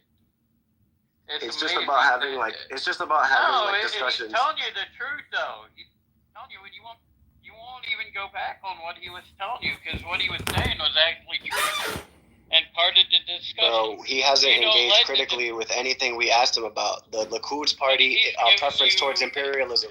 He literally gave us why are women in Iran persecuted. That has nothing to do with imperialist attitudes that pervade through Israeli military. It has nothing to do with it. But this is common. Has never started. This is common with people. When has Israel started? I already brought up the same situation. Israel has threatened the United States of America with nuclear war if we pulled aid when we threatened to do so. No. That happened. That's real life. Just look it up. The Samson option. It's real life. When was that? Hi, Lefty. Just look it up. This is Joy. I have a question. You can't even give you the whole thing either. I'm literally giving you the name of the thing. What? Like, I have a I can't hold question. your hand. I'm not your mother. I'm not your father. I have a question. Yeah, but you do that to other people. What, do you want me to send the link of the Samson option? You don't know how to spell Samson? SAMSON. Go ahead, Jay. I'm wondering what your opinions are with the election of Donald Trump. What do you think he might do? Because I believe he's a Zionist, and I'm just concerned with the election. I'm just wondering what you think is going to happen. Yeah, I mean, I think every president is a Zionist, but for sure Joe Biden was one of the most Zionist presidents that we've had. And, Trump was competing with Kamala over who likes Israel more. But, we're going to see if he's as anti-war as his followers love to claim that he is. He's talking about finish the job. He wants this thing wrapped up by the time he's elected. We'll see how all of that plays out, because as we can tell, Netanyahu is bloodthirsty and he won't stop. So we'll see how it plays out, honestly. I don't know too much about a lot of his picks. RFK is a really weird pick to me. I'm very curious as to see how that's going to play out, because he has borderline left ideologies in some senses, but then it's like, bro, it's almost like he's just a fantasy dreamer, you know what I mean? Like he thinks more than he can act. He's gonna have access to a lot of resources though, so I don't know. We'll see if all of his so-called health improvements will actually improve our health and turn out to be the same price or not too much more expensive than they already are, because prices are going up. But yeah, I think the war will still continue. Are you following Elon Musk?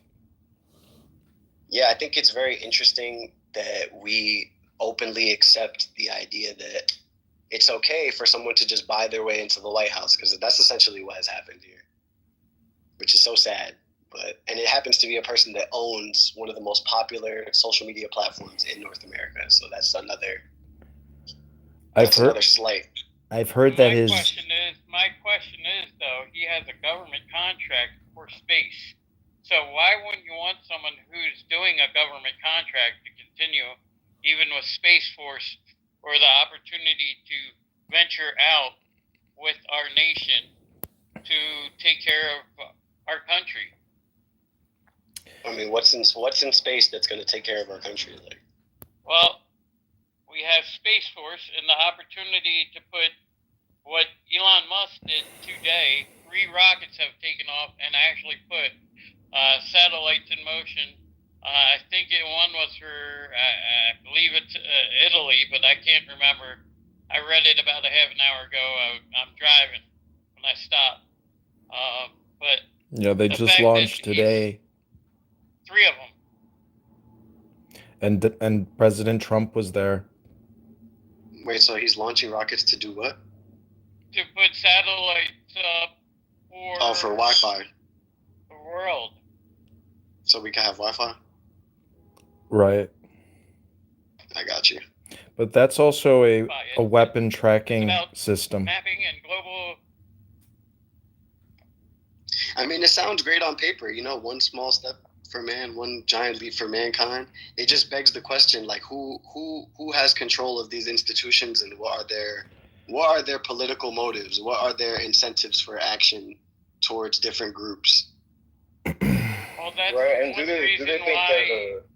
reason why Elon said he can't hire someone who is not an American citizen, because you come in as a nationalist or whatever your country is, and you come work for him. He has a government contract that requires him to only have American citizens work. Yeah, he needs American nationalists.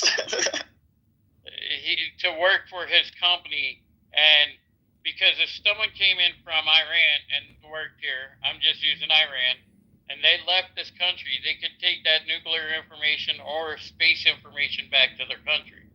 Now, once you're a citizen, you you pledge loyalty, you give your citizenship up potentially to your home country, you are now a certified American citizen, he could hire you.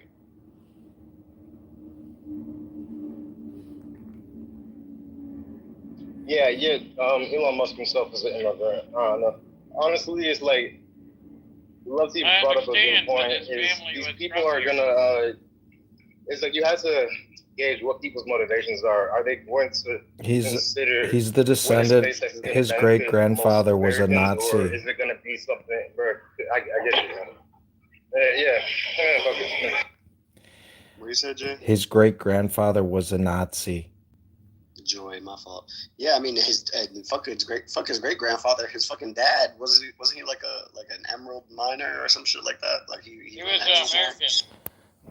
I know, but they're from East Germany. You talking about Elon Musk's dad? His grandfather was a Nazi.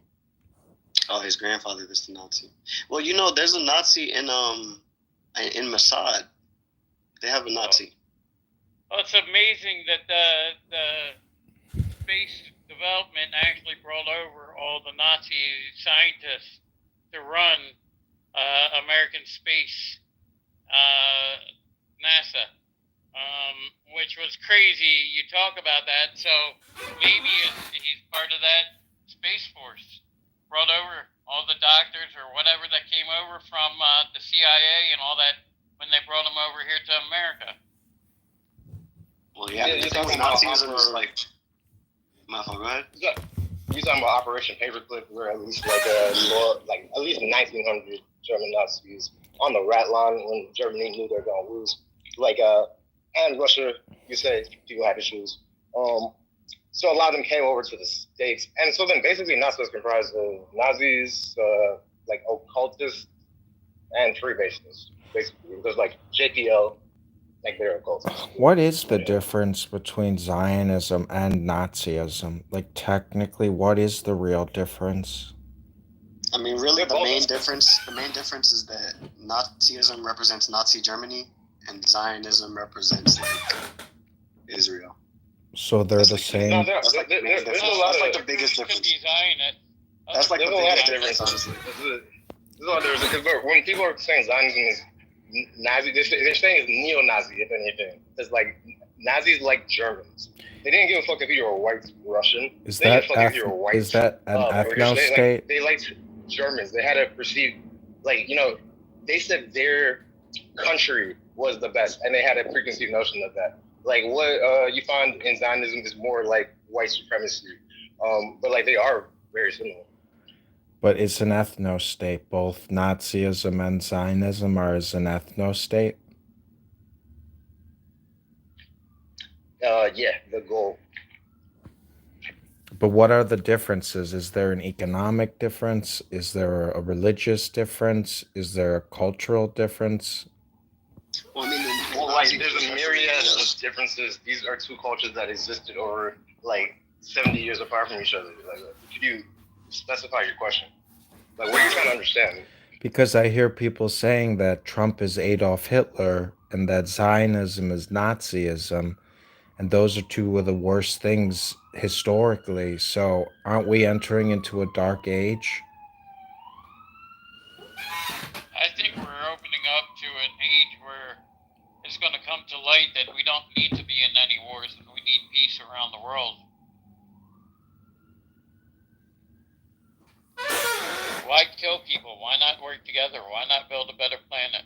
But isn't Nazism and Zionism based on, ethno-state and war?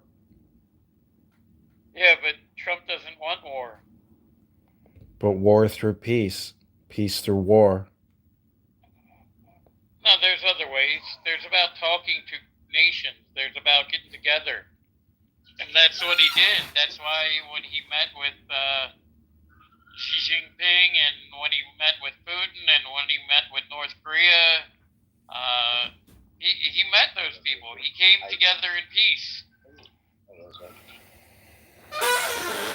But didn't he attack ISIS? It sounds like the back war of your background or someone's background has a lot of Nazis going on. Do you know how many ISIS Do you know how many ISIS that Trump killed when he attacked ISIS? Well, the reason that we needed to eradicate ISIS because they were the ones who were behind the attacks on America. And they were the ones who funded the 9/11. But which attacks? Because the 9/11, they were the ones behind the funding of 9/11. But what was Obama and Hillary doing with all the weapons? Well, Wait, I thought 9/11 was Al Qaeda. Oh, ISIS supported Al Qaeda. Yeah, but wasn't Al Qaeda ran by the CIA? No. That didn't happen? No. You're saying that?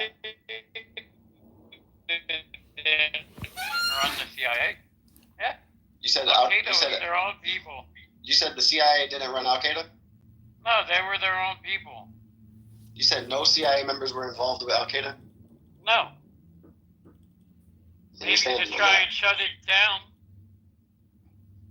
Like, you know that for sure? Yeah. Why would the CIA be involved in Al Qaeda?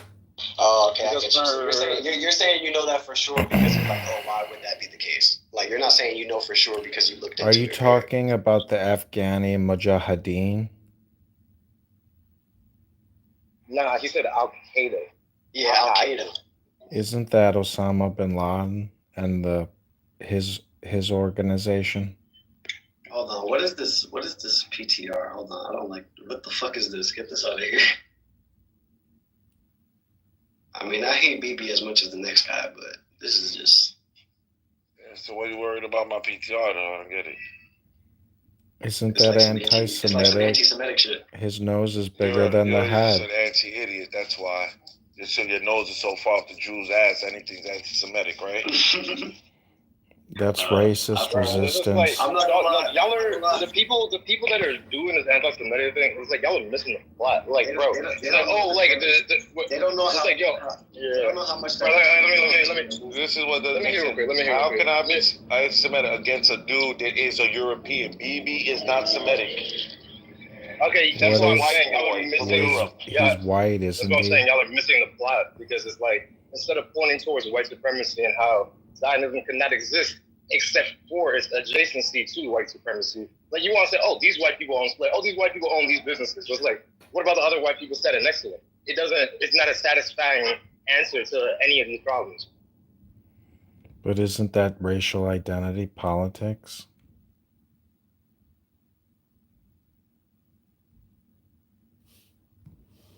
I'm just saying it doesn't get us far. We already got people calling people who are clearly not hateful towards these groups, like calling them hateful towards these groups for simply criticizing the nation.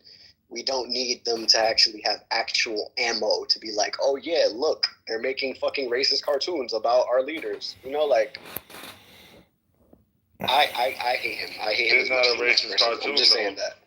Obviously, you've never been to a lot of major cities in America because the last time I checked, these are the same people who illustrate people's likenesses like this all over 42nd Street. Exactly.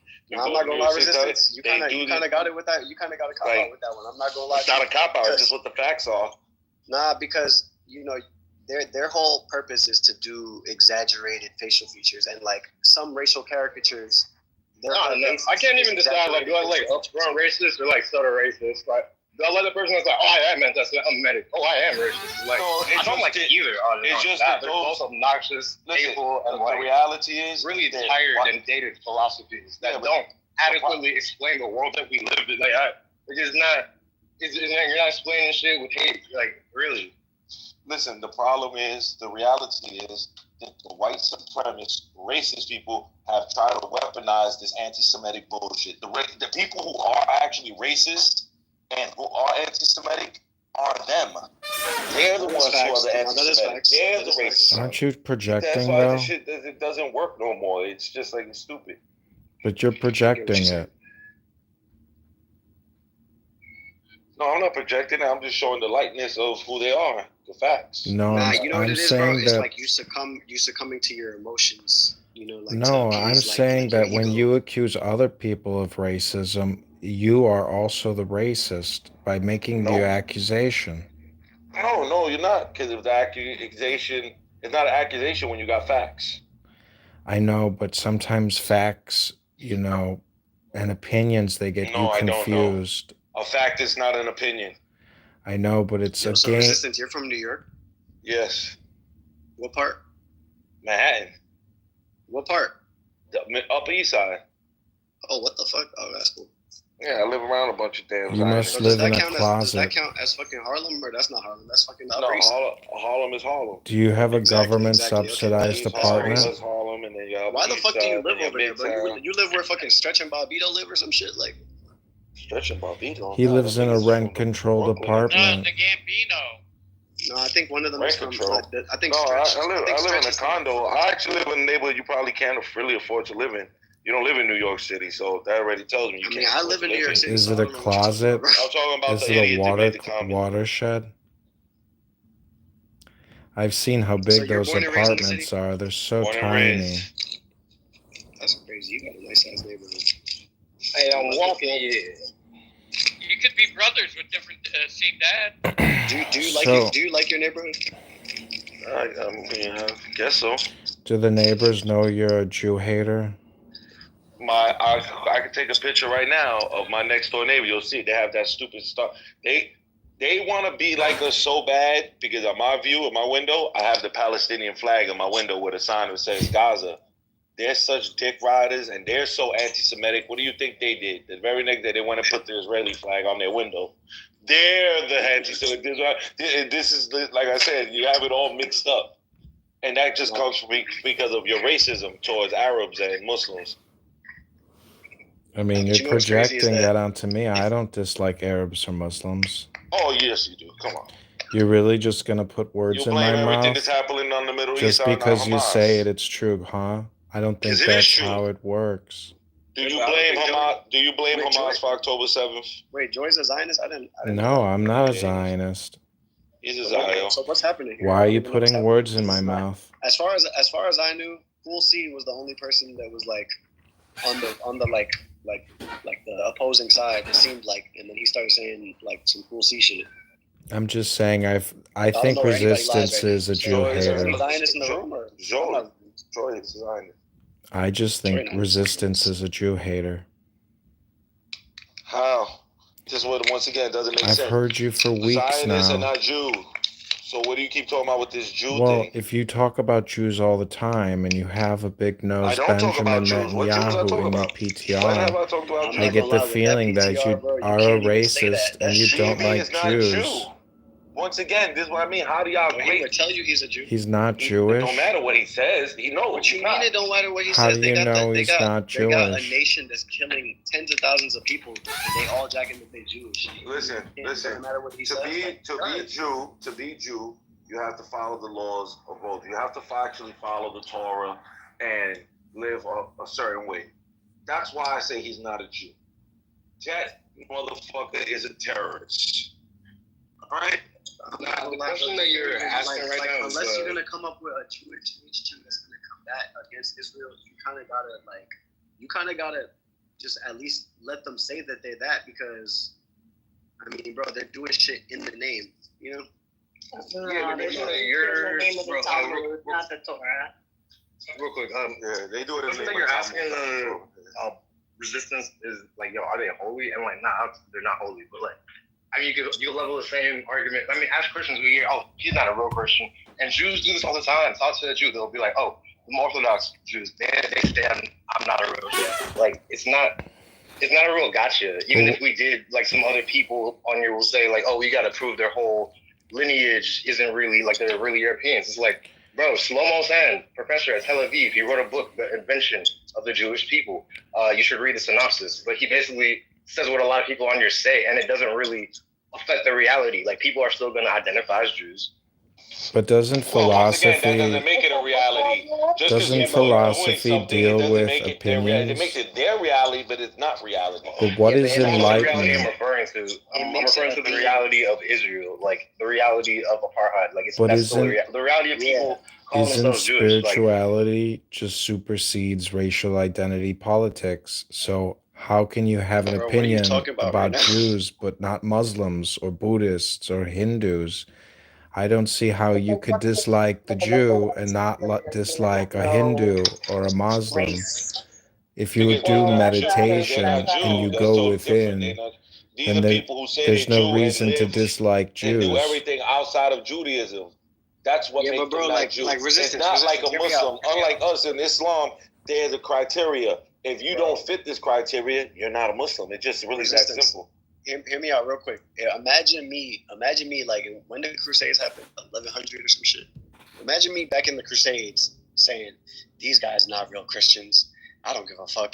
We just not gonna." They weren't. They were barbarians. They were animals. They were terrorists. But the people that are victims of these people, I'm not about to sit there and be like, "Oh yeah, it was not that, bro." No, bro, it's something going on, and people call themselves something. Now they a sect of that. I don't give a fuck. Now they are. Couple fireplaces in there. Good to go. I've been trying to like take practical post-apocalyptic classes, so like I'm doing sailing right now. Community needs to put pressure on Israel about the bullshit that they be doing. You know what I mean? But the Jewish community there, whatchamacallit, they support what's going on because. But not all again, of them. But that's psychology 101, resistance. Not because Don't you there's believe in Holocaust psychology? survivors that don't fuck with Israel. There's I know it's a smaller percentage. It's a smaller, But what does psychology have to say outside of religion? Don't you take psychology into people that are consideration? patriotic about America become brainwashed to do so because of whatever the case. Israel is a super concentrated version of that. They have the best minds learning how to implement the most effective brainwash to their people that grow up in this nation. So it's like they grow up thinking that this shit is for real, like really good. You know what I'm saying? They grow up thinking that like there's no humans on the other side of that gate. That's what they grow up thinking. Bro, like I think, I thought like that's why. No. In this day and age, After you, Lemons. I kind of want to Israelis are very international. There's Israelis on this app, and they're not racist. Joy, it's Lemon's turn. It's Lemon's turn. the funny thing is my real first name is Joy, so I'm fucking that's hilarious. yeah. But no, I was just commenting on what you were saying. Like, I was just saying, like, that's a fucked up way to think, you know. And unfortunately, it's pronounced very deeply in Israel. It's crazy that they even grow up thinking that it's a whole other population can just be like that, and that's okay, and we don't feel a way about it, you know. But I think that kind of mentality also implodes on itself, you know. Like, if they're left to their own devices, they are gonna destroy themselves. You can't build a society, a moral society on depravity and, you know, this depraved thinking of any other human being as less than, you know. So it's a matter of time, but it's fucked up that they think that. In a sense, bro, we could be there. Like, we could really, we're like 2 days, we could be 2 steps away from being in the same position that they are. It just so happens that it's not so immediate for us, and it's not so easy to see the displacement of people that happens outside of our borders. But like, literally, like, we encourage people to become like millionaires off of exploiting labor in other countries, and that shit is nothing to us. But we will never say that we look at those people in the other countries. What happened is they meet somebody, they get their card, they never follow up. 6 months pass, then all of a sudden they need them for something.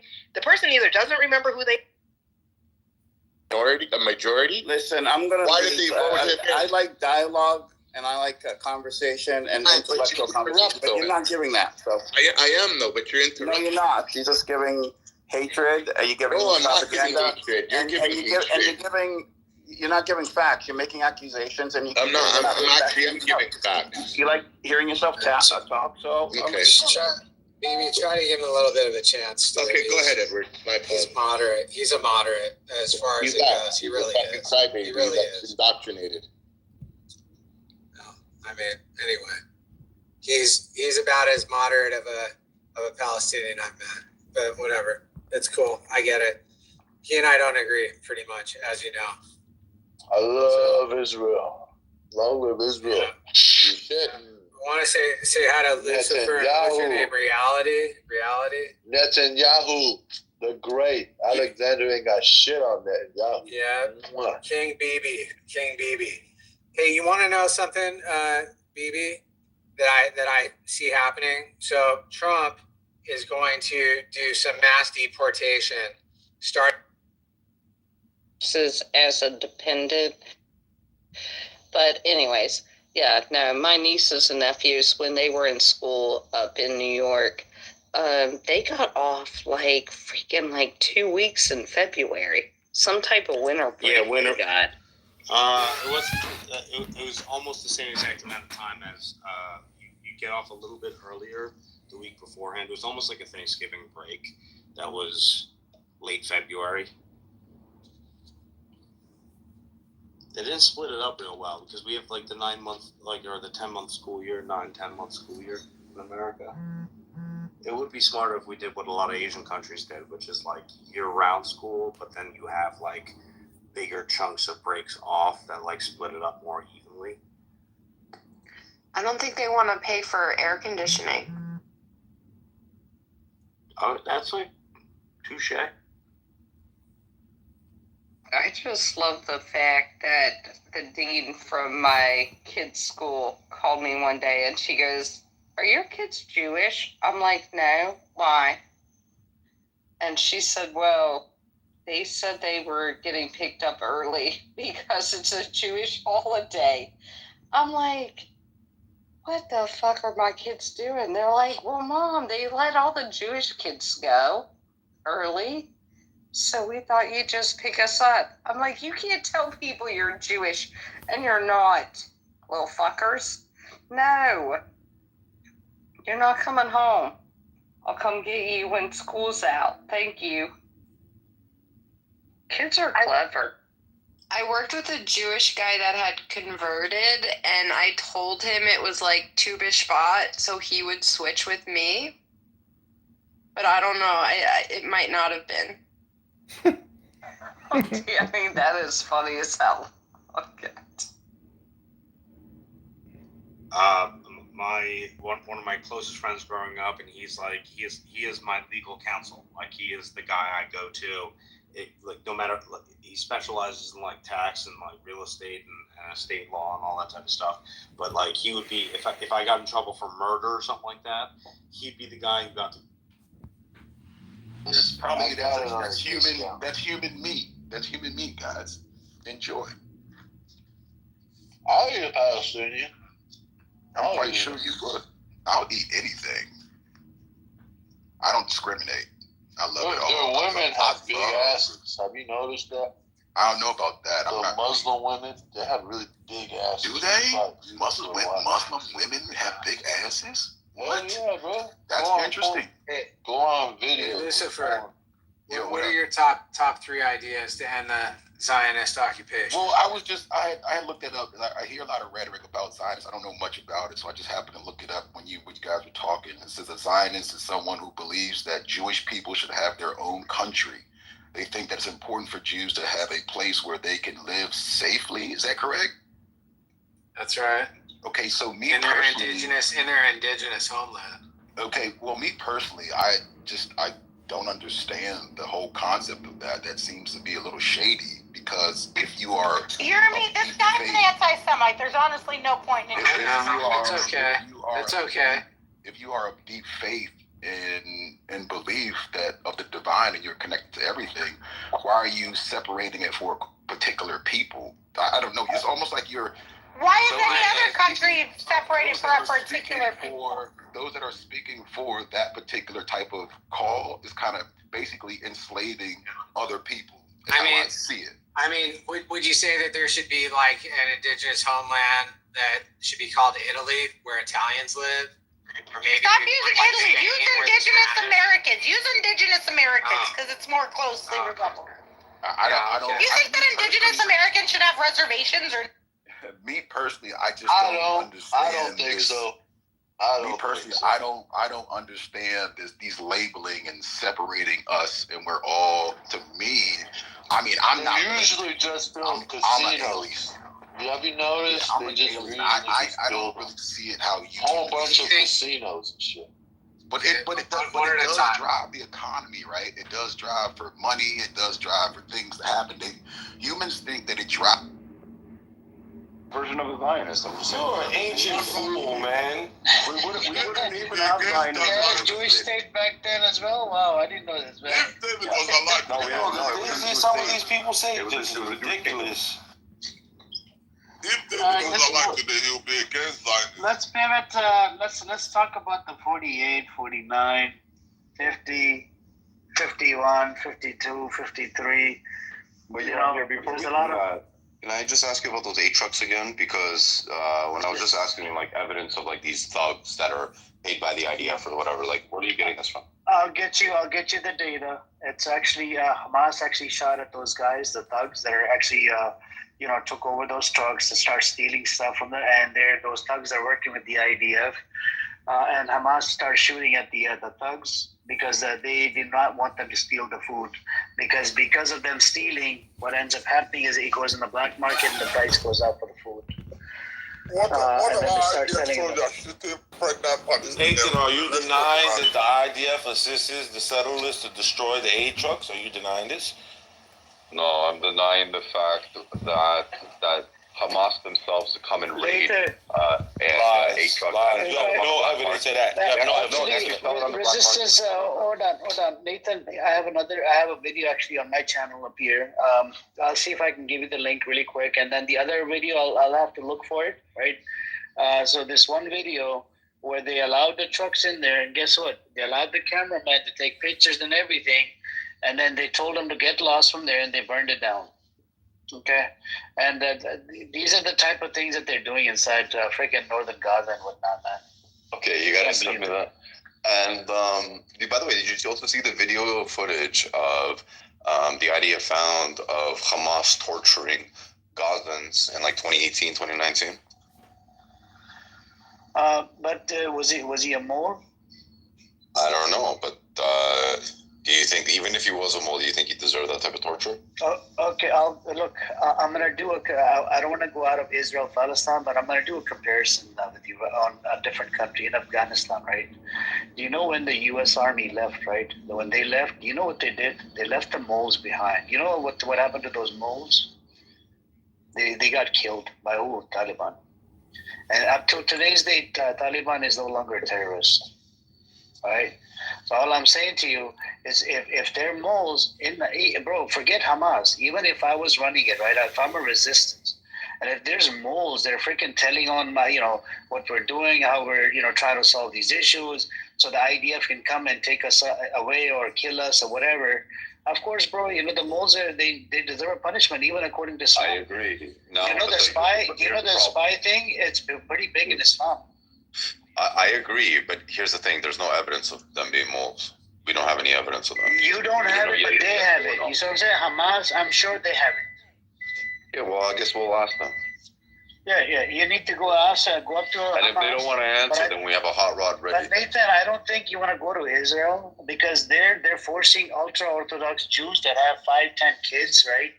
That actually can have a lot of babies instead of, we know there's actually, there's some people over there, they believe in the homosexuality. This is why the population problem over there, they're not able to compete with the Palestinian population. Right. So all I'm saying is they should. Why is that such a big thing in a place that's supposed to be so holy to these Jews? Like, why are all of them like Sodom and Gomorrah? Why all of them doing what they did when they was doing the same thing in ancient times? But quick little pivot, because I will go on mute right now just for several minutes. But I did want to ask the goy boy over here, Palestinian, because he's talking about the Talmud. Hey, bro, what do you know about the Talmud? Like, what is the Talmud? Do you know? Baby penises. Is it not the Jewish book? What are you on about? Let's not mock. No, okay, all right. I know you don't like religion. Okay, screw it. Just leave it right now. By the way, to answer your question, so if it was a mole, does it deserve that pity? Yes, it does. Because think about it. Okay, even in America, I wipe my ass with the book. That's what I know about it. America, and in many states in America, there's still the death penalty. And treason, you get electric chair. So even America kills most. So yeah, that's a good point. It was more that Hamas was torturing them. Yeah. They deserve it. Yeah, I mean, that's a good point, brother. That's a good point you brought up. Yep, for treason, that is a big thing, though, in America, in Canada, in freaking all of these countries, even in Iran and Israel as well. They just arrested about 5 or 10 people that were spying on their government for Iran. And they arrested them. I'm sure they're probably going to torture them and maybe end up killing them. You get death penalty. America, like on the states with death penalty, you get death penalty. So everywhere, it's not like nobody's going to go free if you're a mob. So don't act. That's treason. So you can't use that excuse to say Hamas was torturing a Palestinian. If it's a mob, then that's the law. You will go down everywhere else in the world. Nathan, what would you do if you, let's say you were a resistance, right? You were protecting your people. It turns out there's a mole in your government. What would you do? I'll put him to jail for life sentence. Either do that or you win the war between Russia and Ukraine. Shoot him in the head, man. That's what you should do. No, I would shoot resistance fighters in the head. But internal moles are probably. You mean Zionist, like PDF, Israeli diaper? Nathan, no. Who do you think deserves to win the war between Russia and Ukraine? Are you asking a question? Yeah. I can't hear you. You're gonna have to. Who do you think deserves to win the war between Russia and Ukraine? It's a war. What do you mean deserve? I think they both need to win. I think they both need to have a strong alliance with one another and not be so divided. A peaceful treaty would be good if they could settle without, just make peace somehow. It would be better than one person winning because lots of people are dying. If they could come to some sort of peaceful agreement, I think that would be best. And Trump, before he got in office, he said he will solve that in 3 days. Yeah, but wait, hold on, Nathan. Why are you so split on making a decision there then? Who, me? No, Nathan. Okay.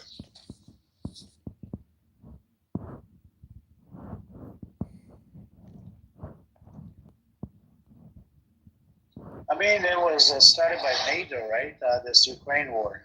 Would you say? Yeah, I just asked Nathan why is his decision to support one split? Surely he preferred. No, I don't really have a thing. For me, it's like they're like an extended family to me, right? Like I'm a Jew, my home is Israel, but my family lived in. You're a liar. Your home is not Israel. You don't live in Israel. Right. Why do you make these things up? You don't live in Israel. They were in Ukraine and Russia for many generations. I mean, no, Nathan, why are you lying? Russia, right? Like, you don't it live was just in one Israel. resistance. Excuse me. Well, stop lying and saying you lived in Israel when you didn't. Today, my home, I live in Canada. Jewish what is my home? What is my origin? It would be Israel today. But every time you guys jump in a bunker somewhere, they think they're in Israel. You're not in Israel, bro. You never have been. You don't live there. Nathan, you're a Jewish You're very close to people. This cultural. We can't hear you. It's that bunker buster. Yeah, he's in the. Yeah. Wait, hold on. Can you guys hear me now? You're in a Jewish tunnel, yeah. No, I'm actually above ground. That's the problem. Can you guys hear me? Yes, we hear you. We don't want to hear no more lies. Yeah. You don't live in Israel. You never lived in I don't live in Israel, but I would consider, as a Jew, Israel is my home. It's not, though. But for me, Russia and Ukraine, my family has been together. And I'm a Muslim, and I consider Palestine my home. Okay. Guys, impulse control. Nathan, thank when you. are you gonna go there? Impulse control. Exercises. Yo. Don't you want to defend the LGBTQ community? Ludwig, I know you like to go to work out your body. Go work out your impulse control. Anyways, back to you, Mr. Palestine. So the thing between Ukraine and Russia, once again, as a people, I think that they have a lot of cultural similarities, spiritual. I want them to be united. I don't want them to be divided in one way, shape, or form. So that's me. I'm kind of like the old, Putin had this old saying that if you want the Soviet Union back, you have no brain, but if you don't miss the Soviet Union, you have no heart. And so, like, it's just the heart of, like, having a united Slavic people there. Motivational speak. You didn't agree with. You're trying to say something motivational, like while you guys are wearing diapers. Like, what's going on, man? How are you saying? But Nathan, I'm not gonna lie. I think I watched.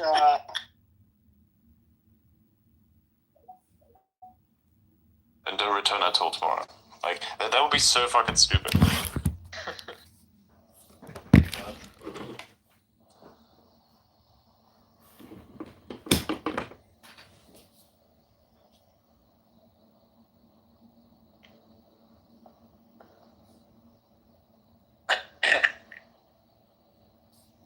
Oh, that's nice. Alright, everybody please quote post the quote post the space with join the conversation. Go down there to the bottom right, click on that, then click on repost, click quotes, and then type in join the conversation. So more people can see that the space is in fact there. Have some fun with it. Yes. Indeed. Right. We shall see what else will happen today. It's probably a lot of interesting stuff. But yeah, it was a great launch. Rocket survived, but did a landing on the ocean, so that was pretty cool. Yeah, it was really cool. We got to see like different colors of plasma than we normally saw in the past, and a lot of cool different things like the oxidized metal. Yeah, there's some cool things. Oh yeah, it was waving at you. Yeah, the wave. Yeah, exactly, the wave too. Yeah, I clipped that. I put a bunch of clips in the project folder. So. Nice. It was waving at you. Yeah, they really abused that thing as much as possible. Like, absolutely no mercy on that. It was awful, but good at the same time. You have to know the limitations of your attack, man. That's what it's all about. Exactly. Limitations of my tech right now are subject to however much beef that I'm consuming, so I'm going to be making some of that right now. So, yeah, that's a little update on what we're doing here. But, yeah, pretty decent day, you know. I'm glad that the launch happened a little bit later than normal. Just nice for a lot of people. Plus, the weather was really good. Would have been great to see catch, but I guess they didn't do that because of some complications. People would say it was probably complications because of the tower, but yeah, they will keep doing more landings in the ocean until eventually they've perfected it, and then they will do a catch to be on soon. That goes for Starship, of course. So yeah, the Starship catch is going to be a little bit out. It's not going to happen anytime soon, but who knows? You know, maybe in 2 or 3 launches we'll have a catch. It would make sense. It would make sense for good progression. Yeah. Not sure what exactly happened to the tower. Like, I don't know.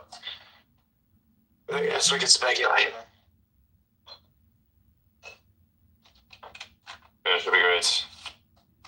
Also, on the latest news, the major World War III problem has become a little bit more of a hot topic in that Ukraine, after Putin said, hey, we're going to escalate to nuclear at some point, said, hey, why don't we just piss them off some more and start launching some rockets into Russia? Very good move. Yeah. Totally nothing wrong with that. Yeah. Absolutely insane. Like, the people have a lot of... people don't have as much of a connection to life as they should, in a sense. And the reason why I say that is because, like, to make a decision such as that requires a disconnect, I think, from the actual costs of battle. That's a bit of a problem. If you have a disconnect, though, you don't actually do most of it yourself. It's like, you don't value the lives of your soldiers, you just throw them away. Worst of all, you extinguish the flower of youth, because all those people that you send out there on the battlefield, many of them will not return. Many of them are, in fact, young people, which furthermore creates a problem for you, because that your repopulation will not be as effective, perhaps not even existent in the future, if it so happens that what you've done is eradicate the people that would have led to repopulation, which is the young people, the people you've sent into the battlefield, where they now die. That's really fucked up. Totally. Such as that virus. I don't know why. This is unfortunate.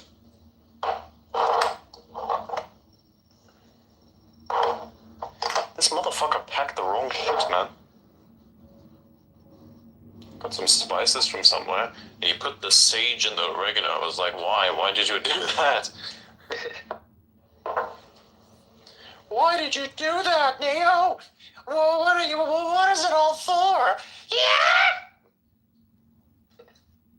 Sorry, I had to throw that out there. I wanted to be a bit unhinged today. Yeah. I want to do this, but part of me is saying not to.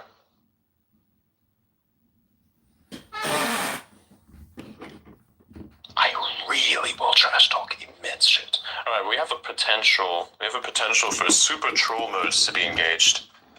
There's a potential for that. Just don't know if I should. That could be fun.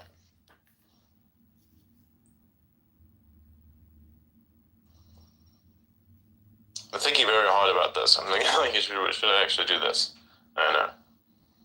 Because, like, when I, you know, there's one thing that to this day I kind of always wanted to do, but I never got around to doing it. And that was to have Mark Cuban on a space. Yeah. We tried last time. He didn't respond. Yeah, he's not gonna have a good conversation. That's not gonna happen.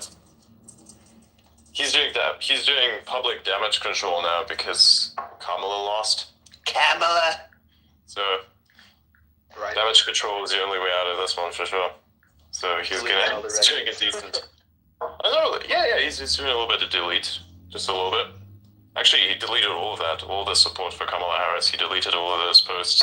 Which is quite fascinating, to say the least. Like, why did you do that? What did you do it for? But, oh well. He did other elections, too, admittedly. Really? Well, how about that? Isn't that fascinating? Wild. Meanwhile, there's a thing. I've witnessed this before. It was with Threads, so remember that. When Threads came out, a lot of the crypto people went over to it, thinking it was going to be a new platform, and said, hey man, we actually get to have a second resurgence. They then, of course, all quit that platform.